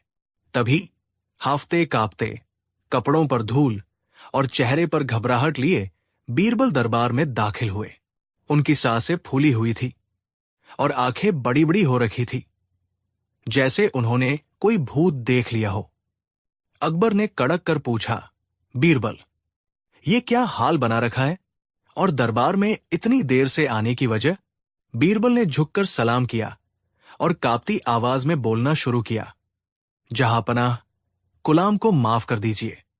आज ऐसी अविश्वसनीय घटना घट गई कि मैं समझ नहीं पा रहा कि क्या कहूं। दरबार में मौजूद हर शख्स की उत्सुकता बढ़ गई। बीरबल ने कहा, हुजूर, आज सुबह जब मैं महल की तरफ आ रहा था तो शहर के बाहर जंगल के रास्ते में अचानक मेरा घोड़ा रुक गया। मैंने देखा कि सामने दो नूरानी शख्सियतें खड़ी हैं। उनकी चमक से मेरी आंखें चौंधिया गई। जब मैंने हिम्मत करके पूछा कि आप कौन हैं, तो उन्होंने जो बताया उसे सुनकर मेरे पैरों तले जमीन खिसक गई। अकबर ने बेचैनी से पूछा, कौन थे वो लोग? जल्दी बताओ। बीरबल ने एक गहरी सांस ली और कहा, जहांपनाह, वो आपके वालिद मरहूम शहंशाह हुमायूं और आपके दादा मरहूम शहंशाह बाबर थे। ये सुनते ही पूरे दरबार में जैसे भूचाल आ गया। हर कोई एक दूसरे का मुंह देखने लगा। ये तो सरासर नामुमकिन बात थी। मरे हुए लोग वापस कैसे आ सकते हैं? मुल्ला दो प्याजा की आंखों में चमक आ गई। आज बीरबल फंस गया था। इससे बड़ा झूठ और क्या हो सकता था? अकबर भी हैरान रह गए। उन्होंने संदेह से पूछा, बीरबल, क्या तुम होश में हो? तुम जानते हो तुम क्या कह रहे हो? और अगर ये सच है तो उन्होंने तुमसे क्या कहा? बीरबल ने मासूमियत से कहा, हुजूर, मैं आपकी कसम खाकर कहता हूं, मैं जो कह रहा हूं सच कह रहा हूं। उन्होंने कहा कि वो जन्नत में बहुत झुश है, हर तरह का ऐशो आराम है, लेकिन उनका मन एक चीज के लिए बहुत तरसता है। किस चीज के लिए? अकबर ने पूछा। बीरबल बोले, उन्होंने कहा कि उन्हें चौपड़ खेलने की बड़ी याद आती है। जन्नत में सब कुछ है, पर कोई उनकी टक्कर का खिलाड़ी नहीं है। वो दोनों खेलते खेलते बोर हो गए हैं। उन्हें एक तीसरे साथी की जरूरत है, जो अक्लमंद भी हो और जिसकी बातें मजेदार भी हों। अब तक तो दरबारियों को यकीन हो चला था कि बीरबल या तो पागल हो गए हैं या जानबूझकर अपनी सजा को दावत दे रहे हैं। अकबर ने माथे पर बल डालकर पूछा, तो फिर उन्होंने तुमसे क्या करने को कहा? बीरबल ने सिर झुका लिया और दबी आवाज में कहा, उन्होंने मुझे आपके पास भेजा है, जहांपनाह। उन्होंने कहा है कि आपके दरबार में एक से बढ़कर एक नगीने हैं। वो चाहते हैं कि आप उनके लिए चौपड़ खेलने के लिए अपने सबसे मजेदार और होशियार दरबारी को कुछ दिनों के लिए जन्नत भेज दें। कहानी अब अपने चरम पर पहुंच रही थी। अकबर ने पूछा, और उन्होंने किसी का नाम लिया? वो किसे बुलाना चाहते हैं? बीरबल ने एक नजर मुल्ला दो प्याजा पर डाली, जो ये सब सुनकर मन ही मन खुश हो रहे थे कि आज बीरबल का खेल तत्मा। बीरबल ने कहा, जी जहांपनाह। उन्होंने खास तौर पर कहा है कि उन्हें मुल्ला दो प्याजा की हाजिर जवाबी और लतीसों की बहुत याद आती है। वो चाहते हैं कि आप मुल्ला जी को भौरन उनके पास जन्नत भेज दे। ये सुनते ही मुल्ला दो प्याजा का रंग उड़ गया, जैसे किसी ने उनके पैरों के नीचे से जमीन खींच ली हो। जन्नत भेजना, इसका तो एक ही मतलब था, मौत। वो तुरंत चीख पड़े, झूठ, ये सरासर झूठ है जहांपनाह। ये आदमी आपको बेवकूफ बना रहा है। मैं जिंदा हूं। मैंने कभी मरहूम शहंशाहों को नहीं देखा। ये एक नंबर का झूठा है। इसे सजा दीजिए, इसे गधे पर बिठाइए। मुल्ला दो प्याजा की चीख पुकार से पूरा दरबार गूंज रहा था। वो खुद को बचाने के लिए बीरबल को झूठा साबित करने में अपनी पूरी ताकत लगा रहे थे। जब मुल्ला का बोलना बंद हुआ तो बीरबल बड़े शांत भाव से अकबर की तरफ मुड़े। बीरबल ने कहा, जहांपनाह, फैसला आपके हाथ में है। अकबर ने पूछा, कैसा फैसला? बीरबल ने बड़ी मासूमियत से कहा, जहांपनाह, आपके सामने दो बातें हैं। एक तरफ मैं हूं, जो ये कह रहा है कि मुझे आपके बुजुर्गों ने भेजा है और वो मुल्ला जी को बुला रहे हैं, और दूसरी तरफ मुल्ला जी है, जो चीख चीख कर कह रहे हैं कि मैं झूठ बोल रहा हूं। बीरबल एक पल रुके और फिर उन्होंने अपना आखिरी दाव चला। अगर आप मेरी बात को सच मानते हैं तो आपको अपने बुजुर्गों का हुक्म मानना होगा और मुल्ला जी को जन्नत भेजने का इंतजाम करना होगा। और अगर, बीरबल ने मुल्ला की तरफ इशारा किया, आप मुल्ला जी की बात को सच मानते हैं कि मैं झूठ बोल रहा हूं, तो इसका मतलब यह हुआ कि मुल्ला जी ने आपके दरबार में, आपके सामने, आपके छानून के खिलाफ एक झूठ बोला है। अब खेल पूरी तरह पलट चुका था। बीरबल ने एक ऐसा जाल बुना था जिससे निकलना नामुमकिन था। बीरबल ने अपनी बात पूरी की। मुल्ला जी कह रहे हैं, ये झूठ है। अगर ये सचमुच झूठ है तो मुल्ला जी सच बोल रहे हैं, लेकिन अगर मेरी कहानी सच है तो मुल्ला जी झूठ बोल रहे हैं। जहांपनाह, आपके फरमान के मुताबिक जो झूठ बोलेगा उसे सजा मिलेगी। मुल्ला जी ने अभी अभी मुझे झूठा कहा है, अब आप ही इंसाफ कीजिए। अकबर सिंहासन पर बैठे निःशब्द हो गए। वो बीरबल की चतुराई देखकर दंग थे। वो एक ऐसे दोराहे पर खड़े थे जहां से कोई भी रास्ता उन्हें गलत साबित करता। अगर वो बीरबल को झूठा मानकर सजा देते तो मुल्ला जी सच बोलने के बावजूद फंस जाते, क्योंकि बीरबल का तर्क अपनी जगह सही था। अगर वो बीरबल को सच्चा मानते तो उन्हें अपने प्यारे चापलूस मुल्ला दो प्याजा को मौत के घाट उतारना पड़ता, जो वो कभी नहीं करते, और अगर वो मुल्ला को सजा देते हैं तो ये अन्याय होगा, क्योंकि मुल्ला ने तो एक जाहिर से झूठ को ही झूठ कहा था। अकबर को अपनी तलती का एहसास हुआ। उन्होंने एक ऐसा ठानून बना दिया था जो इंसानी फितरत के खिलाफ था, एक ऐसा ठानून जो न्याय करने की जगह अन्याय को जन्म दे रहा था। दरबार में गहरा सन्नाटा था। सब अकबर के फैसले का इंतजार कर रहे थे। अकबर ने एक लंबी गहरी सांस ली और फिर उनके चेहरे पर मुस्कुराहट आ गई। देखते ही देखते वो जोर जोर से हंसने लगे। उनकी हंसी की गूंज से पूरा दीवान-ए-ताश थरथरा गया। दरबारी हैरान थे। मुल्ला दो प्याजा डरे हुए थे। सिर्फ बीरबल के चेहरे पर एक शांत और विजयी मुस्कान थी। अकबर ने हंसते हुए कहा, मान गए बीरबल, मान गए। तुम्हारी अक्ल ने हमें आईना दिखा दिया। तुमने एक झूठ बोलकर हमें सबसे बड़ा सच सिखा दिया। अकबर अपनी जगह से उठे और ऐलान किया, आज से हमारा वो सत परमान वापस लिया जाता है।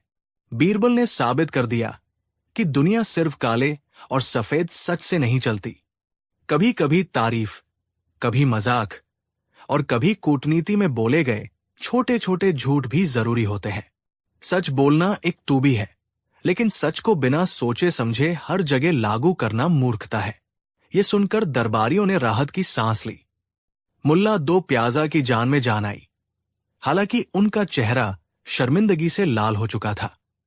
अकबर ने बीरबल को अपने पास बुलाया और उनके कंधे पर हाथ रखकर कहा, बीरबल, तुमने आज हमें एक बादशाह नहीं बल्कि एक इंसान होने का सबक सिखाया है। तुम्हारी जगह इस सल्तनत में कोई नहीं ले सकता। और इस तरह बीरबल ने अपनी अनोखी बुद्धि से न सिर्फ खुद को बचाया, बल्कि पूरे दरबार और सल्तनत को एक अव्यावहारिक कानून की कैद से आजाद करा दिया। ये कहानी हमेशा याद दिलाती है कि नियम और कानून इंसानियत और समझदारी से बड़े नहीं हो सकते। कहानी 5।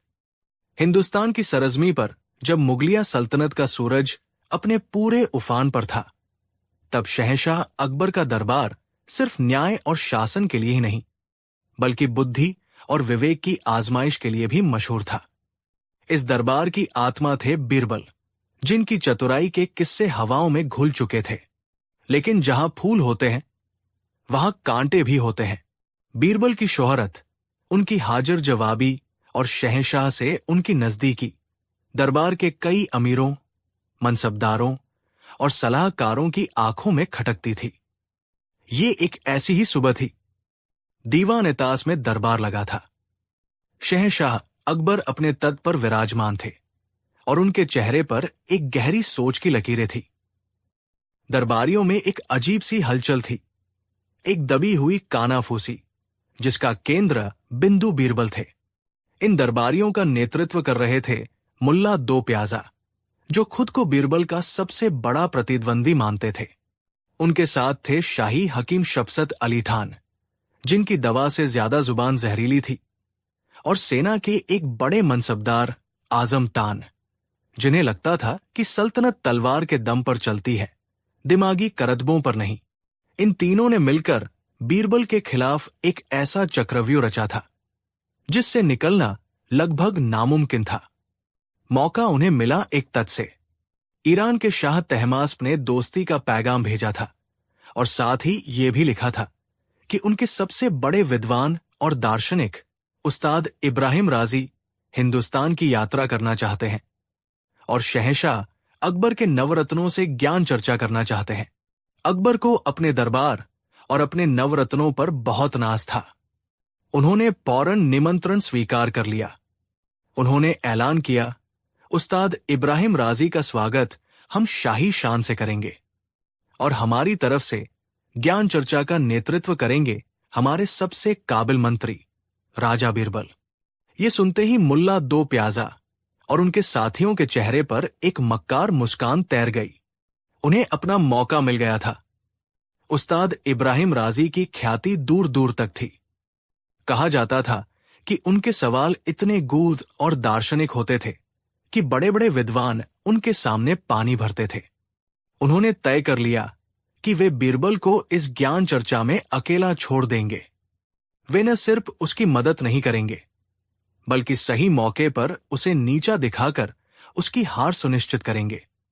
उस रात एक गुप्त तहखाने में मुल्ला दो प्याजा, हकीम शपटत और मनसबदार आजम तान ने बाकी असंतुष्ट दरबारियों के साथ एक बैठक की।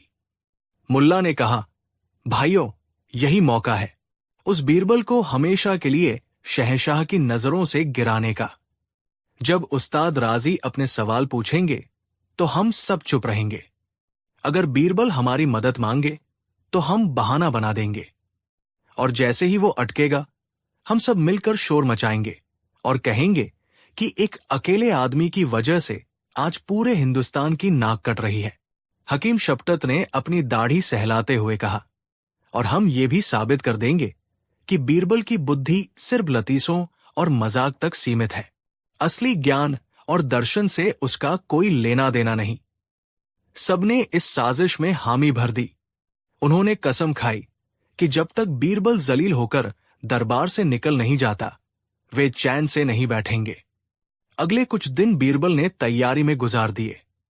वो जानते थे कि ये सिर्फ एक ज्ञान चर्चा नहीं, बल्कि सल्तनत की इज्जत का सवाल है। उन्होंने शाही पुस्तकालय में जाकर ईरान के दर्शन और उस्ताद राजी की शैली के बारे में पढ़ना चाहा, लेकिन साजिश के तहत पुस्तकालय के अध्यक्ष ने उन्हें यह कहकर टाल दिया कि जरूरी किताबें कहीं और भेजी जा चुकी है। बीरबल ने दूसरे विद्वानों से मदद लेनी चाहिए, तो उन्होंने बीमारी का या किसी जरूरी काम का बहाना बना दिया।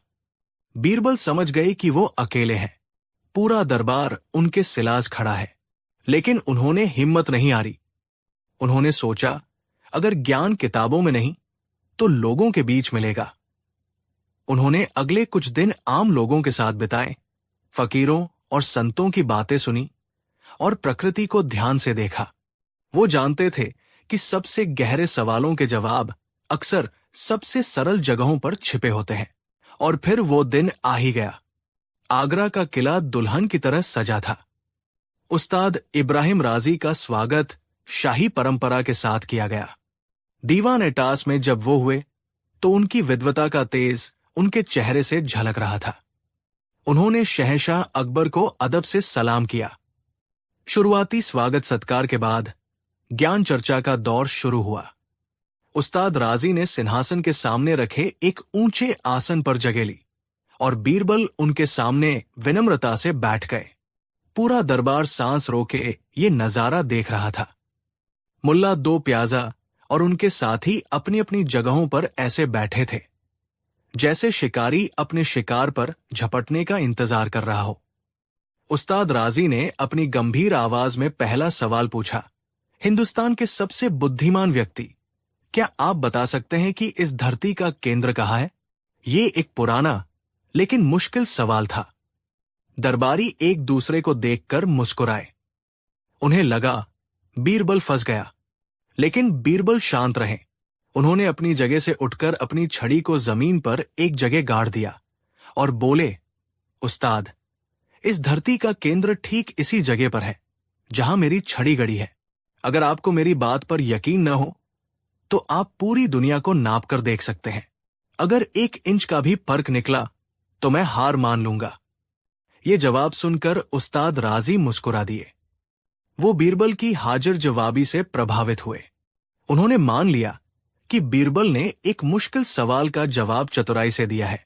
अब उन्होंने दूसरा सवाल पूछा, जो और भी कठिन था, आसमान में कुल कितने तारे हैं? दरबार में फिर से कानाफूसी शुरू हो गई। ये तो कोई नहीं बता सकता, एक ने कहा। अब तो बीरबल की बोलती बंद हो जाएगी, दूसरा बोला। बीरबल ने एक क्षण सोचा, फिर उन्होंने दरबार के एक सेवक को इशारा किया।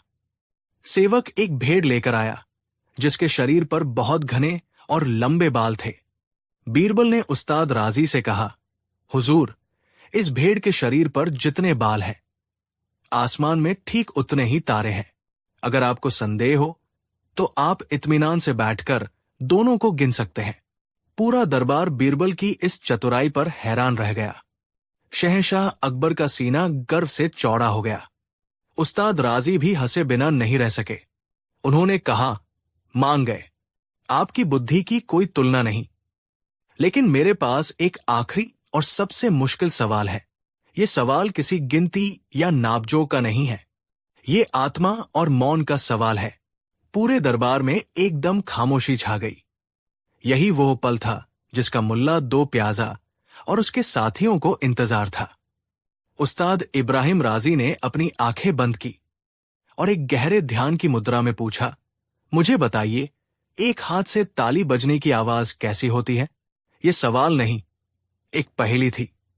एक ऐसा रहस्य जिसका कोई भौतिक जवाब नहीं था।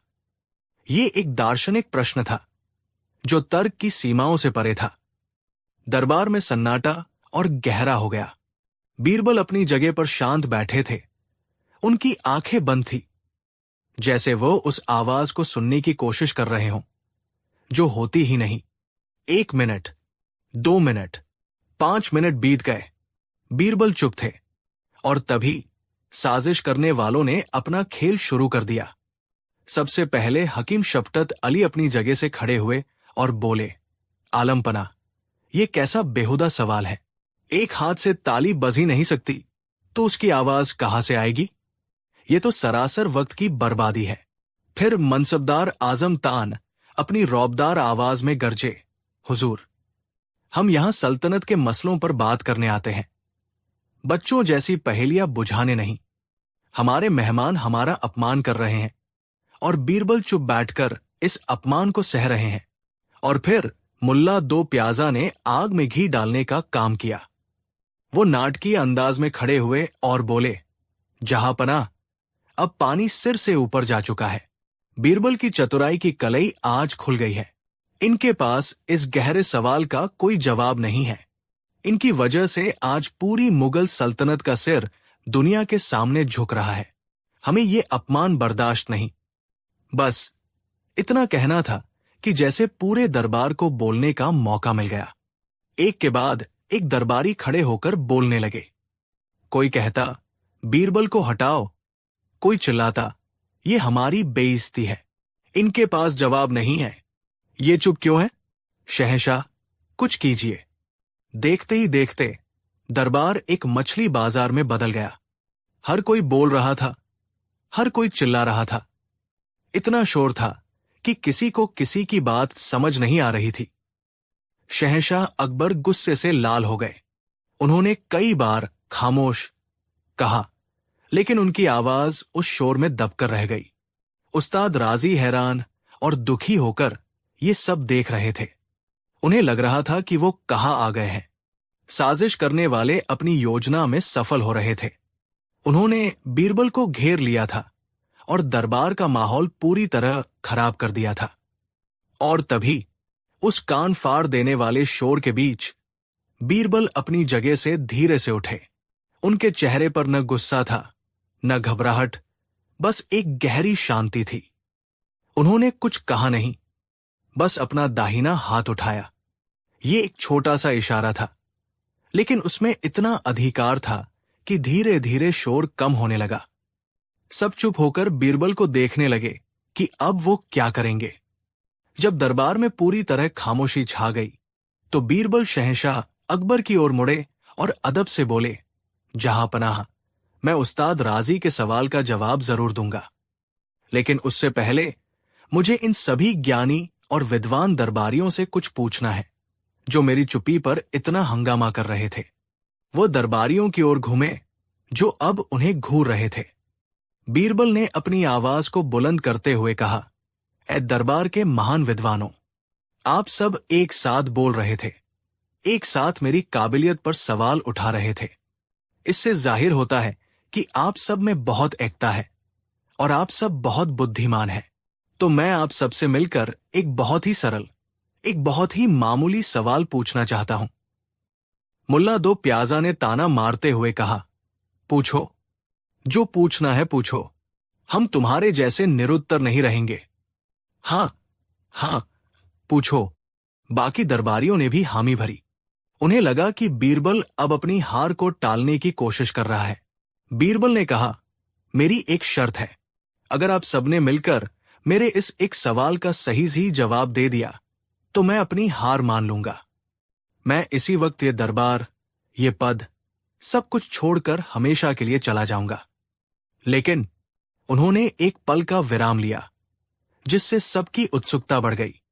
लेकिन अगर आप सब मिलकर भी मेरे इस एक सरल सवाल का जवाब नहीं दे पाए, तो आपको मेरी एक बात माननी होगी। जब तक उस्ताद राजी यहां से विदा नहीं हो जाते, आप में से कोई भी एक शब्द भी नहीं बोलेगा। आपको पत्थर की मूरत बनकर चुपचाप बैठना होगा। क्या आप सबको मेरी ये शर्त मंजूर है? ये एक बहुत बड़ा दाव था। दरबारियों ने एक दूसरे की ओर देखा। उन्हें बीरबल का प्रस्ताव हास्यास्पद लगा। ऐसा कौन सा सवाल हो सकता है जिसका जवाब हम सब मिलकर न दे सकें? उन्होंने सोचा। अहंकार में चूर उन्होंने एक स्वर में कहा, मंजूर है, हमें तुम्हारी शर्त मंजूर है। पूछो अपना सवाल। शहंशाह अकबर भी हैरान थे कि बीरबल क्या करने वाले हैं। बीरबल दरबार के बीचों बीच आ गए। उन्होंने एक नजर उन सभी दरबारियों पर डाली जो कुछ देर पहले भेड़ियों की तरह उन पर चिल्ला रहे थे। फिर उन्होंने अपनी आंखें बंद की, एक गहरी सांस ली और अपनी शांत लेकिन दृढ़ आवाज में अपना सवाल पूछा, जो इतिहास में हमेशा के लिए दर्ज हो गया। उन्होंने पूछा, मेरा सवाल बस इतना है, आप सब खामोश क्यों नहीं हैं? ये सवाल जैसे ही दरबार में गूंजा, एक अजीब सा गहरा सन्नाटा छा गया। दरबारी एक दूसरे का मुंह ताकने लगे। सवाल बहुत सरल था, लेकिन उसकी बनावट ऐसी थी कि वो एक जाल था, एक ऐसा चक्रव्यूह जिससे कोई निकल नहीं सकता था। सोचिए, अगर कोई दरबारी इस सवाल का जवाब देने के लिए मुंह खोलता, तो वो उसी पल खामोश नहीं रहता।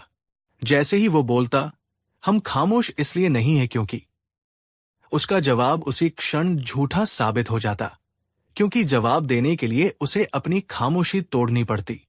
ये एक ऐसा प्रश्न था जिसका एकमात्र सही उत्तर खामोश रहना ही था। मुल्ला दो प्याजा ने जवाब देने के लिए मुंह खोला, लेकिन फिर उन्हें इस सवाल का जाल समझ आया और उन्होंने अपना मुंह बंद कर लिया। हकीम शबसत का चेहरा पीला पड़ गया। मनसबदार आजम तान, जो अपनी तलवार की ताकत पर घमंड करते थे, आज शब्दों के एक छोटे से जाल में ऐसे फंसे थे कि हिल भी नहीं पा रहे थे। एक एक करके सभी दरबारियों को ये बात समझ में आ गई।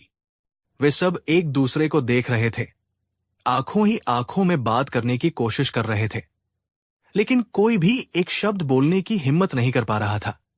जो कुछ देर पहले शेर की तरह दहाड़ रहे थे, वे अब भीगी बिल्ली की तरह चुपचाप अपनी जगहों पर बैठ गए थे। बीरबल ने उन्हें पूरा 1 मिनट दिया। उस 1 मिनट में दरबार में सिर्फ सांसों की आवाज थी। फिर बीरबल मुस्कुराए और शहंशाह की ओर मुड़े। आलमपना, लगता है इन विद्वानों ने खामोश रहकर मेरे सवाल का जवाब दे दिया है और अपनी शर्त के अनुसार अब ये सब चुप रहेंगे। शहंशाह अकबर अपनी कुर्सी से उठ खड़े हुए। उनकी आंखों में बीरबल के लिए सम्मान और प्रशंसा थी। वो समझ गए थे कि बीरबल ने न सिर्फ अपनी बुद्धि से, बल्कि मनोविज्ञान से भी अपने सभी दुश्मनों को एक ही वार में परास्त कर दिया था। अब दरबार में शांति थी, वैसी ही शांति जैसी किसी गहरे दार्शनिक प्रश्न के उत्तर के लिए चाहिए होती है। बीरबल अपनी जगह पर वापस गए। उस्ताद इब्राहिम राजी की ओर मुड़े और अदब से झुके। फिर उन्होंने अपने दोनों हाथों को आपस में जोड़ा, जैसे प्रार्थना कर रहे हों। उन्होंने कहा, उस्ताद, आपने पूछा था कि एक हाथ से ताली बजने की आवाज कैसी होती है। फिर उन्होंने अपने एक हाथ को दूसरे हाथ के पास लाकर ताली बजाने की मुद्रा बनाई, लेकिन दोनों हाथों को छुआ नहीं। हवा में बस एक हल्की सी सनसनाहट हुई। बीरबल ने कहा, हुजूर, जब कोई साधक या ज्ञानी सत्य की खोज में निकलता है तो उसका मन शांत हो जाता है। उस परम शांति में उसे जो अनुभव होता है, जो मौन का संगीत सुनाई देता है, वही एक हाथ से बजने वाली ताली की आवाज है। ये आवाज कानों से नहीं, आत्मा से सुनी जाती है। उस्ताद इब्राहिम राजी बीरबल का ये गहरा और दार्शनिक जवाब सुनकर स्तब्ध रह गए। वो अपनी जगह से उठे, बीरबल के पास आए और उन्हें गले लगा लिया। उन्होंने कहा, राजा बीरबल, आज मैं आपसे हारा नहीं, बल्कि मैंने आपसे सीखा है। आपने न सिर्फ मेरे प्रश्न का उत्तर दिया, बल्कि ये भी दिखा दिया कि सबसे बड़े शोर को सबसे गहरे मौन से ही जीता जा सकता है। उस दिन के बाद दरबार में बीरबल के खिलाफ बोलने की किसी की हिम्मत नहीं हुई। उन्होंने साबित कर दिया था कि बुद्धि का सबसे बड़ा हथियार ज्ञान नहीं, बल्कि परिस्थिति को समझने और उसे अपने पक्ष में मोड़ने की कला है। और इस कला में बीरबल का कोई मुकाबला नहीं था। कहानी 6। दिल्ली की हवाओं में उस दिन कुछ अजीब सा उत्साह था। बादशाह अकबर का दरबार रोज की तरह जगमगा रहा था। एक ओर ऊंचे ऊंचे खंभों पर झिलमिलाते झूमर, दूसरी ओर दरबारियों की कतारें, और बीच में सोने के सिंहासन पर बैठे थे बादशाह अकबर। पर उस दिन अकबर के चेहरे पर कुछ अलग ही चमक थी। दरबार के बीच खड़े थे बीरबल, वही तेज-तर्रार, हाजिर जवाब मंत्री, जिनकी बुद्धि की कहानियां पूरे हिंदुस्तान में मशहूर थी। बीरबल की चतुराई से अकबर को गर्व भी था और कभी कभी झुंझलाहट भी, क्योंकि दरबार में चाहे कितने भी ज्ञानी या विद्वान क्यों ना आए, अंततः बीरबल ही सब पर भारी पड़ते। उस रोज अकबर ने मन ही मन निश्चय किया कि आज बीरबल की बुद्धि की असली परीक्षा ली जाएगी। अकबर ने दरबारियों की ओर देखा और मुस्कुराते हुए कहा, आज मैं अपने प्यारे बीरबल को 3 काम दूंगा। ये काम इतने कठिन हैं कि अगर ये इन्हें कर पाए तो सच में मान लूंगा कि बीरबल जैसा बुद्धिमान इस धरती पर कोई नहीं। सभी दरबारी हैरान रह गए, कुछ मन ही मन खुश भी थे, क्योंकि कई लोग बीरबल से ईर्ष्या करते थे। वे चाहते थे कि बीरबल किसी दिन हार जाए ताकि उनका घमंड टूटे। बीरबल फोल्डेड हैंड्स के साथ खड़े थे। उन्होंने कहा, जहांपना, आपके दिए काम असंभव भी हो तो भी आपकी आज्ञा से पीछे हटना मेरे लिए संभव नहीं। आप हुक्म दे। अकबर ने ठंडी सांस लेते हुए कहा, तो सुनो बीरबल, ये रहे 3 काम। पहला काम, मुझे एक ऐसा धागा लाकर दो जो इतना लंबा हो कि वो पूरी धरती को लपेट सके। दूसरा काम, मुझे ऐसा सवाल पूछो जिसका जवाब मैं न दे पाऊं। तीसरा काम, बिना बोले मुझे हंसाओ। दरबार में सन्नाटा छा गया। सबको लगा कि इस बार बीरबल हार ही जाएंगे।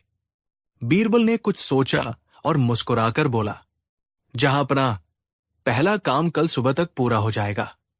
सब हैरान। धरती को लपेटने वाला धागा, ये कैसे संभव है? बीरबल घर गए, रात भर सोचते रहे। सुबह सुबह वे दरबार पहुंचे। उनके हाथ में एक छोटा सा धागे का टुकड़ा था। अकबर ने ताज्जुब से पूछा, ये क्या है बीरबल? मैंने तो पूरी धरती को लपेटने वाला धागा मांगा था। बीरबल ने विनम्रता से उत्तर दिया, जहांपना, ये धागा मैंने बुनकर से लिया है। अगर आप चाहते हैं कि ये पूरी धरती को लपेटे तो इसे लगातार बुनते जाइए। एक दिन ऐसा आएगा कि ये इतना लंबा हो जाएगा कि पूरी धरती लपेट ले। शुरुआत यही से हो चुकी है। दरबार में ठहाके गूंज उठे। अकबर भी मुस्कुरा दिए। वे समझ गए कि बीरबल ने असंभव काम को बुद्धि से संभव बना दिया। अब अकबर ने कहा, ठीक है बीरबल, पहला काम तो तुमने किसी तरह निभा लिया। अब दूसरा काम करो, मुझे ऐसा सवाल पूछो जिसका जवाब मैं न दे पाऊं। बीरबल ने थोड़ा झुककर कहा, जहांपना, मेरा सवाल सुनिए। बताइए, आप औरत ज्यादा पसंद करते हैं या सच? अकबर थोड़े असमंजस में पड़ गए। अगर कहते औरत तो लगेगा कि वे मोह के गुलाम हैं। अगर कहते सच तो रानियों को बुरा लगेगा कि सम्राट उन्हें महत्व नहीं देते। दरबारियों की नजरें अकबर पर टिक गई। अकबर ने उत्तर देने की कोशिश की, पर हर दिशा में फंस जाते। अंततः वे हंसकर बोले, वाह बीरबल, तुमने सच में मुझे चुप करा दिया। ये सवाल मेरे लिए बिना जवाब का है। बीरबल ने हाथ जोड़ लिए। दरबार फिर ठहाकों से गूंज उठा। अब बारी थी सबसे कठिन काम की, बिना बोले अकबर को हंसाना। दरबार में सन्नाटा छा गया। सबकी आंखें बीरबल पर टिकी थी। बीरबल ने अचानक अपनी पगड़ी उतारी और उसे उल्टा सिर पर बांध लिया। फिर एक नाचने वाले की तरह अजीब हरकतें करने लगे। कभी शेर की तरह दहाड़ते, कभी गधे की तरह रेंगते। अकबर ने पहले अपनी हंसी रोकी, लेकिन कुछ ही क्षणों में उनकी हंसी फूट पड़ी।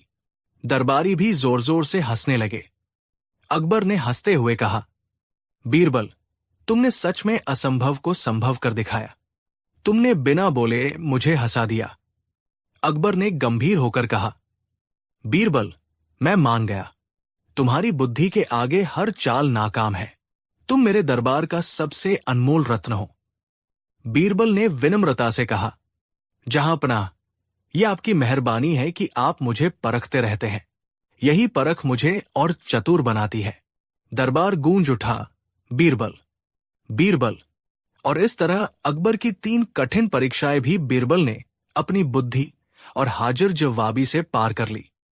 ये कहानी सिर्फ अकबर और बीरबल की बुद्धि की परीक्षा नहीं, बल्कि ये भी सिखाती है कि बुद्धि और हाजिर जवाबी से असंभव को भी संभव बनाया जा सकता है।